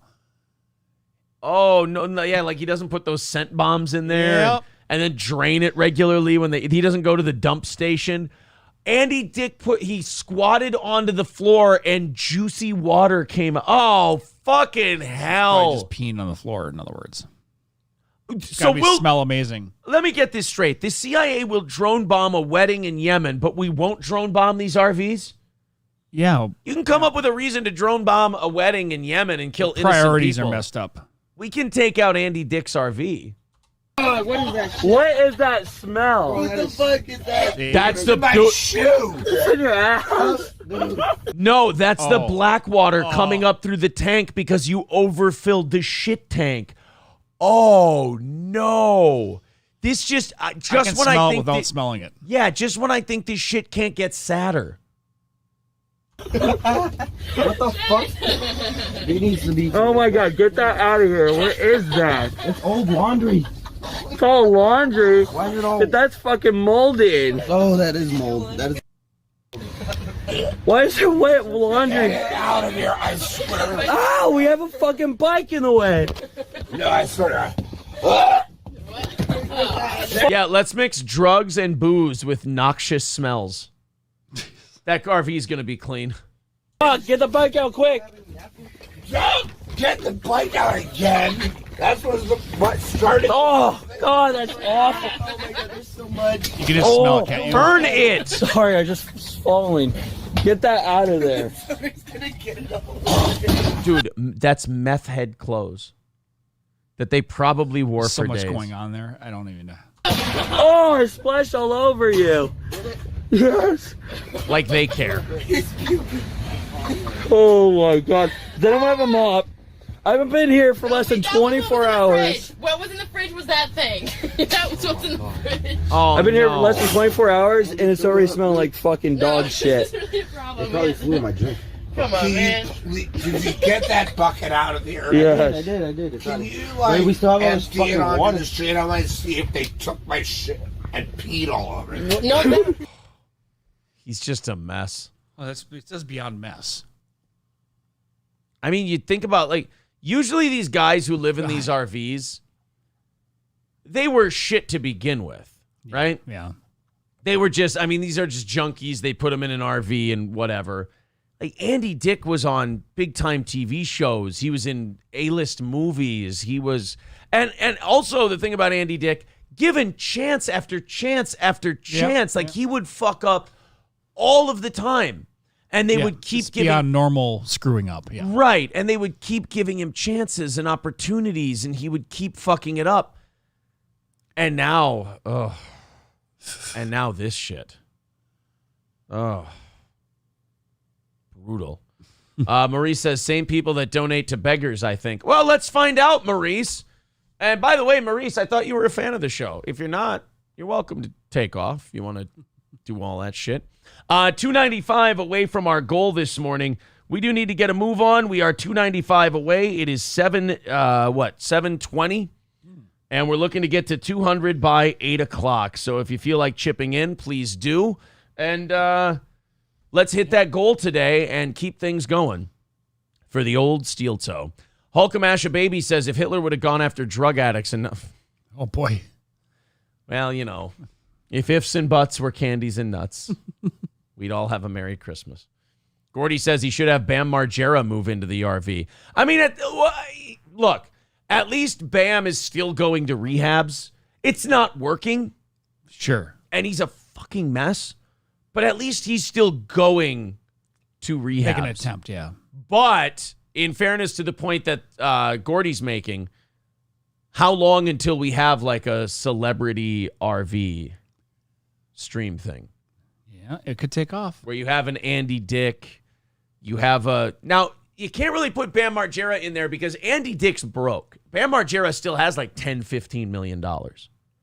He's still a wealthy guy. Nice. So, you know, Bam Margera is kind of the worst sort of addict. He can afford his problem. You know, you don't really feel like you have an addiction if you can afford it. Yeah. And Bam Margera can still pay for his coke. Didn't Amy Winehouse have the RV? Oh. No. Oh. No, she did not. She didn't make it. Didn't Prince? Oh. They didn't make it to the RV, no. Carlos says, I appreciate some people trying to get clean, but some people are probably at a point of no return. That's Andy Dick. See, I disagree. I feel like there's people who try to get clean, there's people who are hopeless, and then there's Andy Dick. Sure. And he's beyond that. Someone says that they're asking who's worse, Bam or Andy. Andy Dick for sure. It's not even close. In fact, I think the only reason Bam Margera still does drugs is because he's seen Andy Dick and he's gone, oh, I'm fine. Yeah, you're good. I shower still. So I think I'm all right. Did he died, Dud? Says, I just found you through your Red Bar coverage. Red Bar's better, but I dig your style. Hey, you know what? Nice. Respect. Although I will say this, Did he died. I like Red Bar. I like his show, but I'll say this. Give it a month or so. I think you're going to find what we see from the Red Bar fans is that Red Bar's here, we're here, and then over time it just kind of goes like that. We'll see if you're the case, just like that. But that's what we've seen. Lemmy says, I watched my very first Red Bar clip last night. That dude looks like he's an old dude trying really hard to look like a young dude. In fairness to Red Bar, he's very deathly ill. So when you're gravely sick, you're going to look a little worse for wear, if you will. Dave says, Abby Disick, I think he means Andy Dick. Wow. Andy Dick got Phil Hartman's wife on drugs. Did he really? And then she ended up killing him. Oof. Did she kill herself too or no? I don't remember that story. I mean, I remember the story that he died, but I don't remember if she took herself out. I can't remember if she did or if she ended up in jail or what the deal was. With I think she took Phil herself Hartman. out, if I remember correctly. Did she?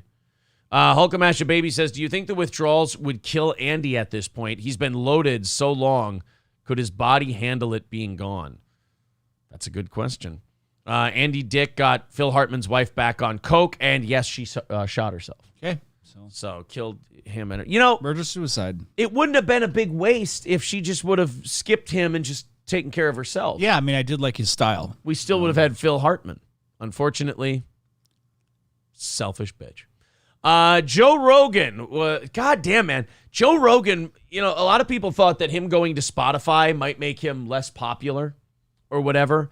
But Joe is still in the news every goddamn day. I mean, the great they want him gone so bad, Joe Rogan, that they're just making shit up on a daily basis. There's not a day goes by that I don't see Joe Rogan in the news for something. Oh, sure. And I can tell they're getting desperate because now the criticism against him is he's left, he's right, he's left. They're just throwing everything at the wall to see if they can get rid of this guy because people enjoy watching him. Yep. People enjoy watching Joe chilling, laughing, having a good time. They don't want to get deep down into politics. It's kind of like this show. They don't want to get mired into this shit. They want to have a good time. Yep.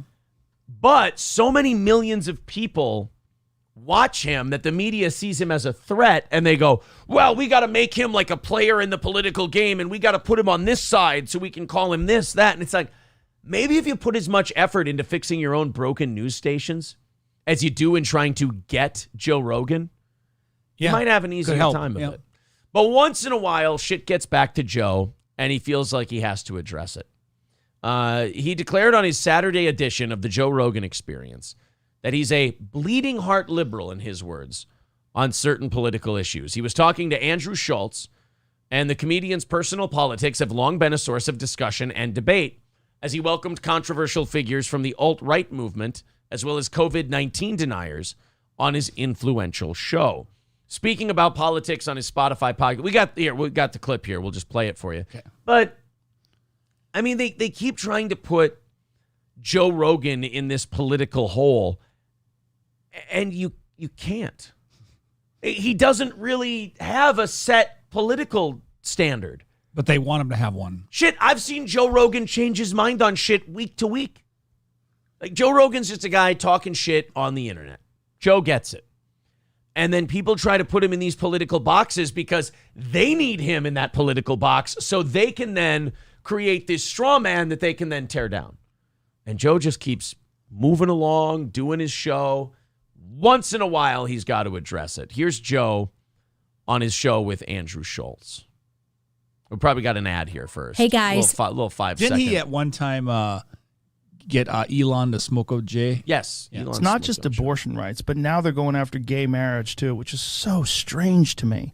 That people are talking, like Marco Rubio was saying that it was like a silly thing to argue about, to be concerned about, and then some other senator who is a gay woman confronted him, and she was furious at it. Because gay marriage is not silly. It's marriage. It's marriage for people that are homosexual, and it's for them. It's important. They want it. They want to affirm their love. What a right-wing conservative! Yes. What a get a show on Fox, you fucking Nazi, Joe. You and your gay love. Joe's going to become such a threat that they're going to turn liberal shit gay. Liberal shit gay. There already is. They're going to turn liberal shit and gay shit conservative just so they can say that Joe has a conservative belief that needs to be taken down.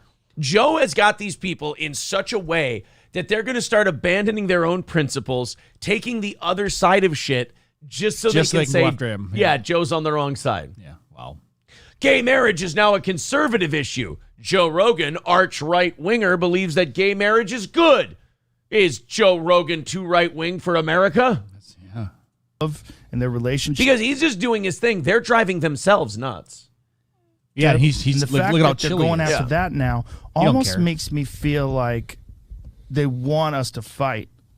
They want to divide us in the best way they can. And that this is the best way for them to keep pulling off all the bullshit they're doing behind the scenes is to get us to fight over things like gay marriage or get us to fight over things like abortion. This is what I kind of like. Some people shit on Joe for this. This is what I kind of like about him. He sometimes makes such basic points that you're like, oh, cute. Now we're doing the sophomore in college smoking weed show. Man, it's almost like they want us to fight each other so they can distract us from what's really going on. Yeah. Now I got to write this paper because I got class in an hour. It's just like, why are you removing freedoms? Yes. And, and then this new thing where they're, gun rights, like trying to go after the Second Amendment. You see that story that recently happened where there's a shooter in a mall? Can we say something about the gay marriage real quick? Andrew, shut the fuck up. This is out of your depth.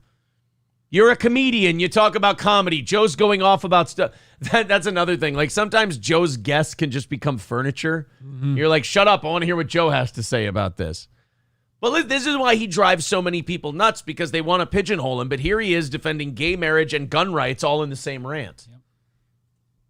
Whoops. Oh, shit. I changed it, guys. Sorry. It's going to take a second for me to go back here. He was talking about that, what I call a good Samaritan, that 22-year-old that shot a guy. Guy started shooting up a mall. 22-year-old pulls up his concealed carry 40 yards away. I got to go back. Sorry about shoots that. Him. Sorry, shoots everybody. 10 times, hits him 8 out of 10. That's a pretty damn good shot. That guy is remarkable. They did some reconstruction of that shooting and the shots that he made, and that landed like 7 out of 10 from 50 yards. 8 out of 10 from 50 yards with a pistol. Yep. That's remarkable. And he's also a hero because how many lives he probably saved? So. A lot of them. Yeah. Let's hear what Joe has to say about the guns and everything. Gay marriage is not silly. It's marriage. It's marriage from people that are homosexual. Now, monkeypox, very silly. Yeah. Gay marriage will save you from monkeypox, by the way. You just fuck one gay guy, you're going to be fine. You don't get any monkeypox. You fuck 20 gay guys in a night, you might end up with some blisters all over you. Yeah, there's been some, history with that. That didn't exactly end well. I saw someone the other day on the internet, they were talking about it. They're like, the CDC is unfairly targeting LGBTQ people about monkeypox. I'm like, are you kidding? They're deathly afraid to say anything about you being the only reason it's spreading. You think this is them being tough on you? I mean, 98% of these cases are from orgies, gay orgies. Yeah. And we're not telling you to stop fucking. I mean, we had a disease that only killed old and fat people. We locked everybody in their house, told them they had to wear a mask. They had to stay 6 feet away from everybody. But now we've got a disease that affects one specific group of people, a group within a group, not gay people. Monogamous gay people aren't getting monkeypox, but gay people who have ninesomes are seeming to get monkeypox. So we'll lock everything down, tell everybody to stay away from each other for a cold that kills old and fat people. What a concept. But we won't say, hey, guys, do you think for like a couple of weeks you guys could cool it on deep dicking each other 8 at a time? No. Like, do you think we can stop with the gay orgies for a little bit? And straight people, in a show of solidarity, could you maybe knock off the orgies?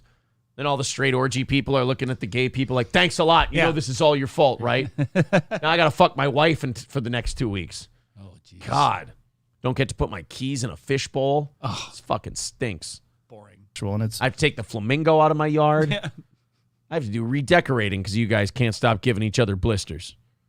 For them, it's important. They want it. They want to affirm their love and their relationship. And the fact that they're going after that now almost makes me feel like they want us to fight.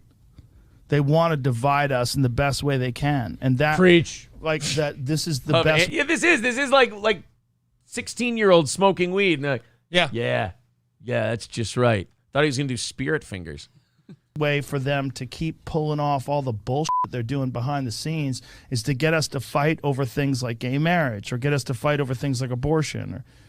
It's just like, why are you removing freedoms? Yes. And, and then this new thing where they're, gun rights, like trying to go after the Second Amendment. You see that story that recently happened where there's a shooter in a mall? Can we say something about the gay marriage real quick? Yeah, please. Like, if you're going to say that marriage is an important cultural institution to the fabric of America, you can't remove it from Americans. May I? Oh, yes. Could I just refute that real quick?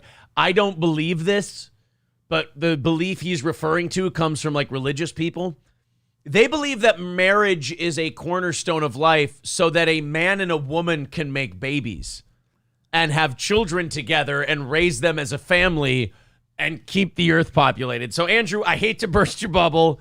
I'm not one of these guys. I'm just telling you the opinion you're referencing is not a defense of gay marriage. As a matter of fact, religious people usually use it as a way to say that gay marriage is not necessary and it shouldn't be a thing because you can't have babies unless you count their dogs. Right. You can't go and say, this is important. This is what we do. We create a family and we love one another. And this is how we express our love. And then say, these Americans can't do that shit. It's so homophobic because you're saying there's something wrong with being homosexual. I love these two. This really is a college sophomore discussion. Yes, Joe, those people are saying there's something wrong with being homosexual. You're not going to shame them out of it. They say it publicly and openly. They fucking scream it from the rooftops. They're so obsessed with gay people, I think they're gay. I think they like dick personally, Joe. But yeah, he's like, it's almost like you're trying to say homosexuality is wrong. Have you been out of this debate the last 20 years? Yes, that's what a lot of them are saying. By saying that you are opposed to gay marriage, you're saying you're opposed to gay people. Yeah. Because if gay people are in love with each other and they want to have a celebration and they want to be legally bonded and connected, and there's all sorts of benefits to that in terms of financial benefits. Like you build it into the system. Yeah. But not only that, like if your loved one is in jail or not in jail, well, that's on trial. You can't. Or I was going to say in a hospital. Oh, that's right. You have access to them. Yeah. You have access to them, and you're the only one that has access to them because you're their spouse. You're the one who has power of attorney if they're incapacitated. Like this, there's a lot to like affirming that relationship, and the fact that they're going after that now, like that. Are they really going after it though? I don't really feel like they're going after gay marriage. There are some people after Roe v. Wade who have been saying, hey, do you think we could overturn the gay marriage? Do you think there's something? I wouldn't consider that going after it. I would consider it people who saw one decision and kind of started poking it with a stick and going, you think it'll do something? Yeah. That's the kind of shit that keeps me from being a Republican. Yeah. It's only one of the there's a bunch of shit that keeps you from being a Republican. Yeah. But that's one of the, like, people will say, like, oh, you're a secret conservative. I'm like, you could suck my dick. You don't know. That's what I want to see on CNN. Yeah. I want to see them go, Joe, are you a secret conservative? How about you suck my dick? It's to the point. Yeah. I want to see that on the floor of the Senate. Like, oh, you don't think my marriage should be legal as a gay man? Well, Senator, you can suck my dick. That would be fun. But I think you might like it. That's how we're going to get to idiocracy, by the way. We're just going to have, like, suck my dick and all kinds of other shit being yelled on the Senate floor. We're just going to slowly get into the above-ground pool on the lawn of the White House. You're talking about. I'm so far away from being a Republican. Yeah. Just because I believe in the Second Amendment and just because I support the military and just because I support police. Yeah. Like, I was on welfare as a kid. I think it's important. I think having a social safety. Yeah, you dirty, filthy libtard. You welfare baby. Net is great. Crucial. Yes. It's crucial. Yeah. We should help each other. We're supposed to be one big community. I'm a bleeding heart liberal when it comes to a lot of shit. There it is. As long as that community has a cul-de-sac, I mean, I'm fine that's with true. it. Yeah, I mean, let's not get ridiculous. Open-ended streets? No, thank you. I also believe in discipline and hard work. Yes. That's where I fall into the more conservative side. And but that's I'm okay. But I'm not a person who wants to, like, keep all my money and not pay taxes. Like, people You know what is you know what I just realized? You know what's useless about Joe Rogan doing this? What's that? They're just going to say the same shit about him in a couple of weeks. Mm-hmm. So Joe Rogan sits here and he goes, I believe in this. I believe in this. I believe in this. So he's told you what he believes. Yep. He's told you what he thinks.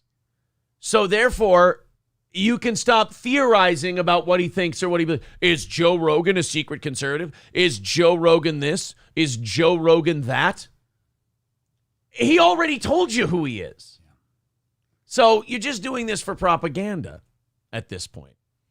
Well, Joe, don't worry, Joe. You'll have to have this conversation again in probably another month or two. Say it a few weeks, yeah. Yeah, when you're accused of being a Nazi again. Or that you hate abortion. It's a continuous thing. This, that, and the other thing. All right, guys, we've definitely stagnated today. We're almost to the halfway point. We are 295 away from our goal. As Maurice says, we are a bunch of filthy beggars. So if you could fill the coffers a little bit here and we could knock out that goal so we don't have to roll it over to the next 3 mornings. 295 away from the goal today. The PayPal link is right there in the chat. Do us a favor, click that link, take a few seconds, chip into the program. Again, Super Chats, memberships, PayPal link. If you are a fan of the show, chipping in $10 a month would help dramatically. Right now, we're at 295. We started our goal today at 350, so we're only 55 into our goal, and we're pushing the halfway point. So if you guys could help us get there, it is very important. It is how we stay on the air. It is how we do this for a living. As times get tougher for people, for us, for you, for everyone else, Lord knows we understand that, but also we run a little bit closer to those old margins. So please chip in. Let's take a few minutes. Consider this a little bit of beg time, if you will, to throw in. And, of course, Oz with the dad jokes if you throw in more than $5. Hulkamasha Baby says high college kid talk is the perfect way to describe this. Yes, absolutely. Maurice says, please don't stop the PayPal. The begging will be even more unbearable. Yeah, probably. But you're more than... I got to say, I'm a little weirded out by Maurice today. And the chat in general has been kind of weird. Yeah. Like, Maurice, you're a big fan of this show. You're here all the time. Why be a dick? Because, honestly, the way you are today, I don't want to get rid of you, buddy. I don't, because I know you're a huge fan and you're trying to be too cool for the room. But it's a really douchey look, and I don't know. It's just it's the wrong vibe for the kind of show we're doing, which is fun and having a good time. And you're kind of a turd in the punch bowl, if you will. So straighten out and enjoy the show, or we're probably going to have to say our goodbyes, my friend. Thank you very much to Andrew for becoming a member. Those memberships are throw in $5 a month to this program. It's awesome. $290 away from that goal today. If you guys want to start a rally off of that would be great. We got to knock this thing down. Let's see if we can get it to $200 by 8 o'clock. That's the next checkpoint. Let's see if we can get a few people chipping in and knocking that goal down just a little bit. There's Buddy with $20. He says, get on it, you pores. All right, let's start a rally behind Buddy. Oz, throw Buddy something. Why did Adele cross the road? Oh, no. Why? To say hello from the other side. Oh, fuck off. Max says, I have YouTube Premium. I donate to your new set and the government. Yeah, if you have YouTube Premium, when you watch our content all day, it helps us. We make money off the YouTube Premium stuff, so thank you, Max. Quit Begging says 656 and 742. Quit pausing the black lady. Yeah. Oh, Quit Begging is behind. He's like, hey, he's talking about the black lady story we were on. Yeah. Oh, with thank the you. adopted kid. Yeah, thank you, Quit Begging. You'll catch up with this in about an hour, and you'll think it's hilarious. So there you go. Buddy and Andy trying to get something started here. 270 away from that goal. In the next 15 minutes, let's get $70 in. Let's hit that $200 checkpoint and call it good. Lip Ripper says, Aaron, please fire Oz over the Adele joke. I can't. I encourage this shit. I can't encourage it. Yes, Orange Boy, tips or we can't go on the Vegas trip. That's exactly what it is. Orange boy, you fucking douche. All right, let's watch this lady. You know, boy. This lady. Two annoyances right off the bat. What? Nose ring, glasses. What's wrong with her? You don't think that those no-frame glasses are cool? I'm sure they're... Or no frame or no lens. Prescriptions. Yeah. Yeah, I'm sure there's no prescription on them. What do you... I'm going to take this down so people can't read it first. I'm going to see what the chat thinks, and I'm going to see what you think. What do you think that she's going to talk about? What's the thing? You see the nose ring, you see the Notice Me glasses, you see the high-angle camera shot so you can't see how fat she is. Yeah. What do you think she's going to talk about? Well, it's either going to be abortion stuff, vegan stuff. Okay. Transgender stuff. Okay. Stop drilling. You've struck oil. Oh. Well.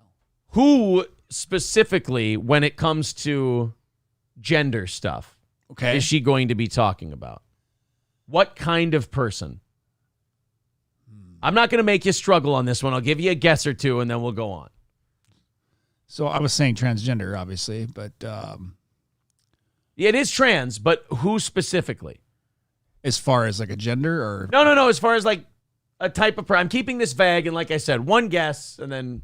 Okay.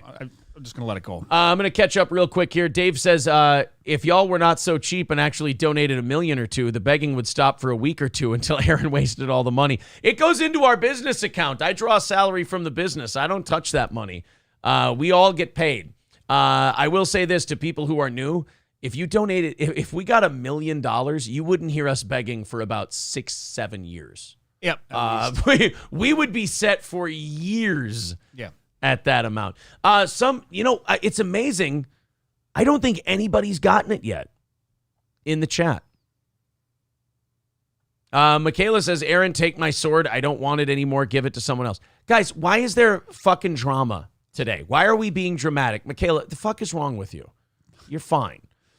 Zen Rhino says, providing entertainment and then asking viewers to donate is not begging. You're paying for a service. Yeah, I mean, you don't even have to. We just ask that you do to keep us going. But people like saying begging on the internet because they can't do it, so it makes them feel better. Yeah. April would spend it all on camo and deer stands, says Lip Ripper. One person I think April got it. I think she's the only one. Oh, no, Raz of Chaz got it as well. Yeah, she's going to talk about kids. Oh, no. More specifically, her kid. She's a mom. And that mom is going to talk about how her child, surprise, surprise, is trans. You know, it's kind of like the monkeypox thing where I'm like, 97% of these cases are coming from one place. Same thing with transgender 5-year-olds. It's all coming from the septum or nose-pierced single mom community. Yep. That's where all of this stuff is coming from. I mean, they push it on the kids, or the kids say something benign like, I feel like a princess today, and it's a boy. And it's like, oh, do you know about transgender? Do you think you might be a girl? Maybe you're a girl. I'll buy you some dresses. You can put on the dresses. Let's put them on some hormones now. Right, and they will swear to God, they'll tell you, oh, yeah, my kid told me they're transgender. When in reality, the kid said something that all of us said growing up, and then the mom just pushed them the rest of the way. Can we just wait till they're 18? Yeah, I don't know what it is with this single mom shit. And them being so susceptible to wanting their kids to be trans, but it's a fucked up thing. Yep. Stephen King says you can always watch the show later and skip past the begging if it bugs you that much. Dude, we post a thing in the chat, we mention it for fucking 15 seconds, and we move the fuck on. Chop says, everyone calm down, have some dip. Hey, there's $10 from Chops. Throw him a dad joke. We're at 2:55 now. Heck yeah. 2:55 away from our goal, and 12 minutes until 8 o'clock. $55 away from our next checkpoint. I should have been sad when my flashlight batteries died, but I was delighted. Oh, God. Chopstock says, everyone calm down, have some dip. Yeah, our chat's being really fucking weird today, but that's all right. We got lots of stories to talk about. Here we go. Here we go. Here's mom talking about her trans kid. And again, it's like it's out of central casting. It's like it's like she was made in a lab to make her kid trans. It's amazing how they just like crank out like Attack of the Clones in Star Wars. Yes. Look, another helpful question. Kids have to go to the pediatrician a certain number of times for the first few years of their life. It's to make sure they get fully vaccinated, are growing on time, development is as it needs to be, yada, yada, yada. At the 3-year checkup, they ask a question to see if the children know the difference. So the pediatrician looked at Bug, and she said, "Are you a boy or a girl?" Bug looked her in the eye and said, "I'm a girl." Do you see how happy she is and how excited she is? Like he's telling the doctor so like really fucking up the doctor. I'm a girl. See? The kid said it. Meanwhile, you've been putting him in dresses and necklaces and have him try on mommy's clothes and pushing him one way or the other, telling him about trans shit that's getting in his head way too early. It's fucking abusive, man. It really is abusive. Yep. Because she wants a pink poodle in her purse. She wants to have a unique thing so she can get attention. These trans moms are all the same. They make it all about themselves. They encourage their kids into it. They tell the world their kid is trans. Everyone else gets super uncomfortable and looks around and says, should one of us say something to help this poor fucking kid? And everyone goes, it's not my place. And then she just celebrates herself all fucking day. She uses the kid as like a cheerleader for her. It's gross, these people. People are like, man, you really shit on single moms a lot. I'm sorry, they fucking deserve it. Every bit of it. Lack of dad being around is not good. Yeah, so the kid tells the doctor that he's a girl, and the mom is thrilled about this. By the way, with these single moms, it's always boys turning into girls that they're happy about. And I think psychologically, if you went and analyzed something like a woman like this, it would have something to do with the dad running off and the hatred of men and the dislike of guys. And then, oh, well, if my son wants to become a girl, that's the ultimate get back at these men. Honest to God, believe me, this transgender kids shit with these single moms is 100% about the mom and nothing to do with the kid. The kid is being used as a pawn in almost all of these situations. Can you imagine the father watching this video and just walking around like, should have pulled out. Right? Should have blasted her right in those glasses. Yeah, but it hit her in the eye, though. There's no lens in those glasses. The eye and said, "I'm a girl." The doctor kind of looked at me. I was like, all right. Oh, yeah, the doctor looked at you because he's like, hey, you want to fucking help me out here? This is not good. And the mom's like, oh, no, it's not like I've been doing this the entire time. Oh, yeah, right. Never heard about it before, but whatever. And ever since that day, she has told us that she's a girl. A little under a year ago, she started correcting us on her pronouns. I'm not. First of all, you calling her she. Right, and you had nothing to do with this. Tongue ring, nose ring, notice me glasses. You had nothing to do with this. She just met, the kid started talking about pronouns out of fucking nowhere.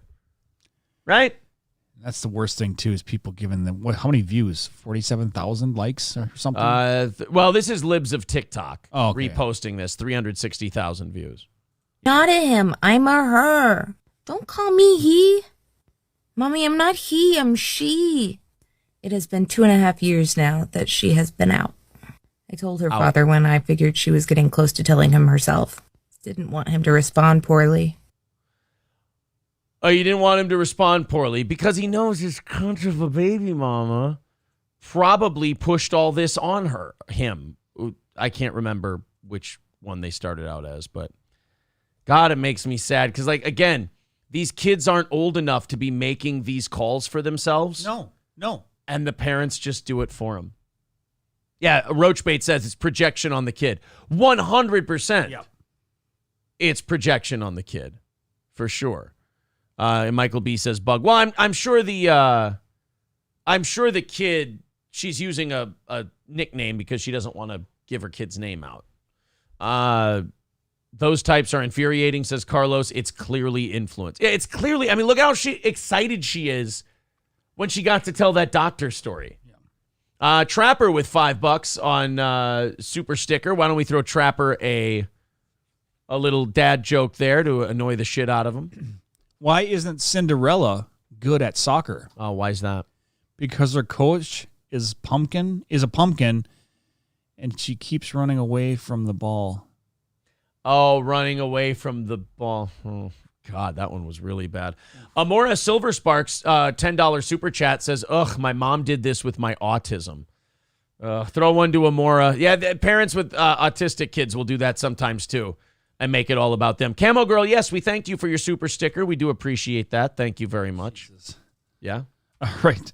Someone threw a bottle of omega-3 pills at me. Luckily, my injuries were only super fish oil. Oh, fuck off. I'm mad that I like that one a little bit. Shit. Super fish oil. Andrew did ask, said, tell me about the VIP. The VIP is this. You $250 in 1 week, and you get all 3 of the t-shirts here on the merch store that we have up right now. You get the 2 5.5-inch vinyl stickers. You get the Steel Toe Morning Show hoodies. Every piece of merch that ever comes out every year. You also get 2 tickets to every comedy show we do. And you get entered into a $100 drawing every single month. So, Andrew, for example, you are a member. Members are in a $100 drawing every month, and we're doing that tomorrow night. VIPs are in. If you're a VIP and a member, you're entered in both of them. So that's $250 in 1 week, and that is a Steel Toe VIP. Veldrain with $5 says 100% after the first mention of being another gender pronoun, he was never used again. Yep, I guarantee it. We are 2:40 away from our goal today. We are 4 minutes away from 8 o'clock. Our next checkpoint is $200 at 8 o'clock, and we are getting close to it. $40 away. Kitten Cock says existing VIPs get the new shirts, right? The new shirts replaced another shirt, so we are asking the VIPs to claim them. You just write to April and you tell her, I'm a VIP. I haven't gotten one of the new shirts yet. I would like one, and we order it for you. This way, we're not just sending it out to VIPs who may not watch or listen anymore, as it were. 50 in the 320 says, got my VIP merch in the mail yesterday. Forgot to tell the wife I spent the money. She's a bit mad, but I look like a boss now with my shirts and hoodies. Oh, for sure. King Kong Dong says, April, not sure if you're watching, but got my VIP package last night. Aaron, thanks for the armbands. I'll wear them proudly. There's no I don't have any armbands with any symbolism on them. I promise. Did we give one to Veldrain for his $5? No. Throw him one, and we're 240 away from our goal today. Thank you, guys. So yeah, really? Yeah. No way. Get the fuck out of here. A guitarist passed out on stage. Yeah? Yeah, he must have rocked himself to sleep. Oh, fuck off. All right, $240 away from our goal. The PayPal link is in the chat. If you feel like chipping in, thank you guys very much for your generosity. Stoney's Bar in... Oh, I'm sorry. I'm on the wrong day here. Your Home Improvement Company and our buddy Ryan Petron at yourhomeimprovementco.com. Ryan Petron7 at gmail.com. If you want your roof done, they've got 50-year shingles. They'll go bad for half a century. That's remarkable. The best in high-tech roofing. And the best part is, with all the hail this year, insurance is going to pay for it. You also have the kitchen remodels, bathroom remodels, windows, doors, any kind of work you need in the house. The employees at Your Home Improvement Company and Ryan Petron's team specifically are W-2 employees. They don't subcontract anything. You hire them. They're there until it is done. The job is done the way you like. That's Your Home Improvement Company and our buddy Ryan Petron, RyanPetron7 at gmail.com or 320-292-6897. Lemmy's got the links there in the chat. Dave says, wowzers, thought VIPs would get at least 20% discount more on gender reassignment surgery for their trans kids. Well, we're working on an advertising deal. Maybe we can have something for you very soon and be able to help out a bit. All right, let's get to 200 by 8 o'clock. That's the next 2 minutes. And then let's get to 100 by 9 o'clock so we can knock that goal out today, so we can have a great show, but also keep the show on the air. All right, I got something real quick for you. Oh, I forgot one thing. Raleigh's Rednecks and Longnecks. Raleigh's Rednecks and Longnecks.com. Of course, Raleigh and his team have great shows coming up. Saturday, Sawyer Brown performing outside at Raleigh's. They don't have many tickets left, So go to Raleigh's Rednecks and Longnecks.com and get your tickets for Sawyer Brown. And while you're there, go for some wings, go for some pizza, grab a couple of beers, play some pool, play some darts, have some fun with the live music, man. Do some dancing, have a party at Raleigh's Rednecks and Longnecks on Highway 23 in Sauk Rapids. All right. If you're out boating and this happens to you, it might have just been your day to be fucked with. Let's watch this unfortunate encounter. Should have got a bigger boat. With a humpback whale. Oh, no. That rarely happens. Comes out of the water. Boom. And then right back in. And boy, that's a tough boat, too. I mean, they really did get effed. It's a humpback. Look at that. Just bam. Right there on the front of the boat. There's no sound to it either. Boom. There. Now you got sound. It's just cool that like it happened to be filmed at the time. Yeah. And they were able to catch that. So Natalie's causing problems again.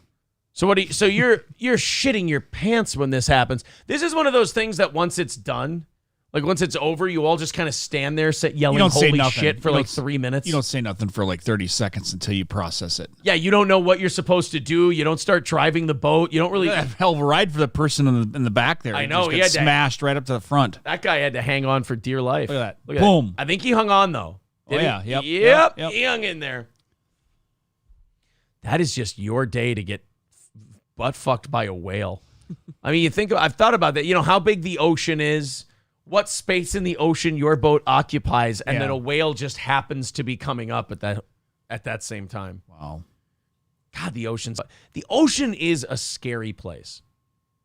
Yeah. It really Let's is. go swim with the sharks. You know what? I'm good. Yeah, I mean, I'll go in a lake where the worst thing that's going to bite you is like a northern. Yeah. Might nibble on your toes a little bit, and then realize you're a person and go, get me the fuck out of here. A lake where the fish can't even fit a toe in their mouth. I'll go with that. I'm not going to go with the thing that can just open up its mouth, strain for baleen, and accidentally suck me up. Very true. I'm not into it. No. Mai says, watch the one where two people in a kayak get swallowed up. Oh, you've seen that one, haven't you? No. Where the two ladies are in a kayak and a whale comes up with its mouth open and they end up in it. That's not whale a good day. swallows kayak. Yeah. Oh, yeah, this is the one. And the crazy thing about this one is that you can see the birds start to go ape shit before the whale comes up, so they know something's going on. So these chubby old ladies are just out for a nice chubby old lady kayak. You know when you get older and fatter and then women like start doing things that are very light exercise because they think it's the equivalent of like rocking at the gym for 2 hours a day? Right. Kayaking is one of those things. They can work on kind of the little flab arm under here. Come to think of it, I may take up kayaking for that same reason. But this one didn't go so well. In fact, this one comes with a lot of therapy and trauma.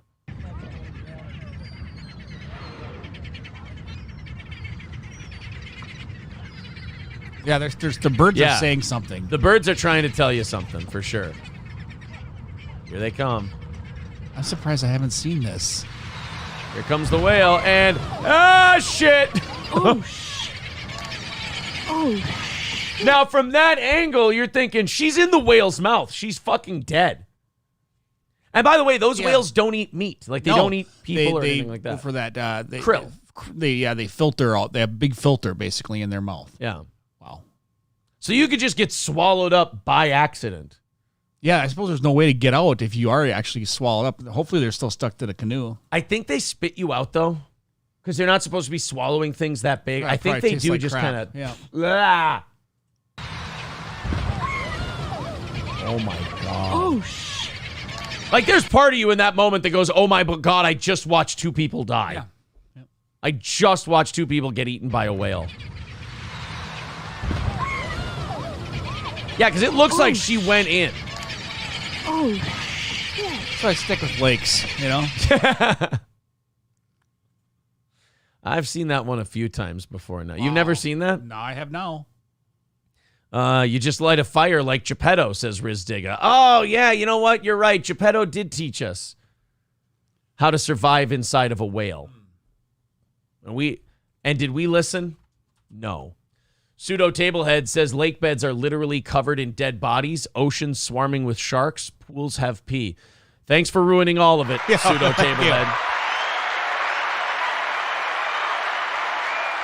Raz of Chaz says they spit like a sophomore girl. It's very sweet. You remember, this ever happened to you? Like when you have that, what do you call it? A fear that's irrational. Like you would think like a pool, like, well, there could be a shark in there. Right. You know, you would think that when you were a kid. Yeah. You know, it's like, you actually look like, oh, and I hope there's not. You know, it's like, yeah, no.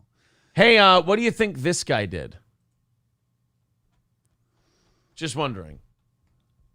What do you think that this gentleman is guilty? Get out of there.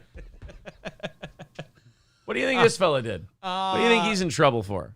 You know, do I have to go with the stereotypical type?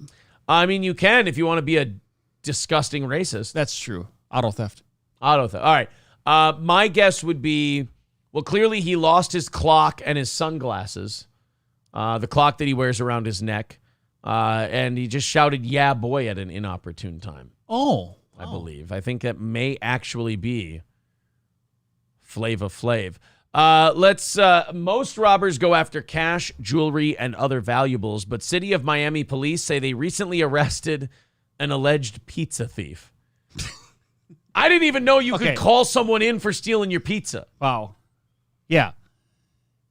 I thought that would be something that they would just go, hey, you get put on a list, you know, where like they won't deliver to you anymore because you stole a pizza. You know, I thought you'd call the cops for something like that, and they just go, well, them's the breaks. What are you going to do? You know, better luck next time. Okay, so Marcus Xavier Jackson, 29, faces charges of armed robbery, aggravated assault with a deadly weapon, and resisting an officer without violence. You're sticking people up with a gun to steal their fucking pizza? Could we call him a pepperoni pirate?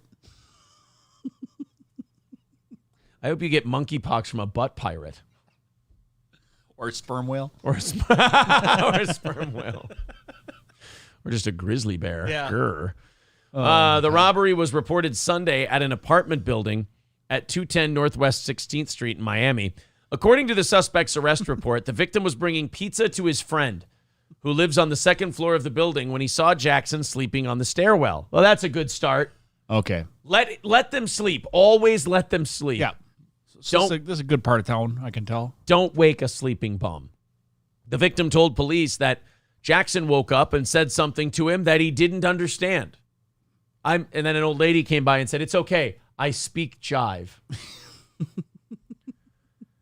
As he was heading back downstairs, Jackson demanded that the victims hand over the pizza to him and grabbed a broomstick as he aggressively approached the victim. Oh, wow. He then I'm going to clean your clock. Yeah. He then grabbed the pizza and flew off on the broomstick. That's weird. In an interesting twist. So, well, you know what? I got to say, I like this guy's criminal improvising. Okay. He's going to steal the pizza, but he needed something to threaten them with. He didn't have anything on him. Found a broom, made the best of it. I like it. Because you can intimidate anyone with something as long as you're, as long as you're believable. It's kind of cheesy, though. Fuck. I hope you get your sausage cut off today. As he was heading back downstairs, Jackson demanded that the victim hand over the pizza and grabbed a broomstick. The victim told police that Jackson also reached toward his waistband and pulled out what appeared to be a knife. Well, then what do you need the fucking broomstick for? Oh, my God. That seems a bit unnecessary. The guy sounds like, now you're producing a deadly weapon. It sounds like the guy was going to give you the pizza when you pulled out the broomstick. Yeah, you didn't have to go the extra mile. Yeah, now that's going to add years to your sentence. Well, he did take out the knife because he did want a slice. Maybe that was it. He's like, no. Oh, I'm sorry. You think I'm threatening you? Yeah. No, I thought you were handing over the pizza. I like to cut it in squares.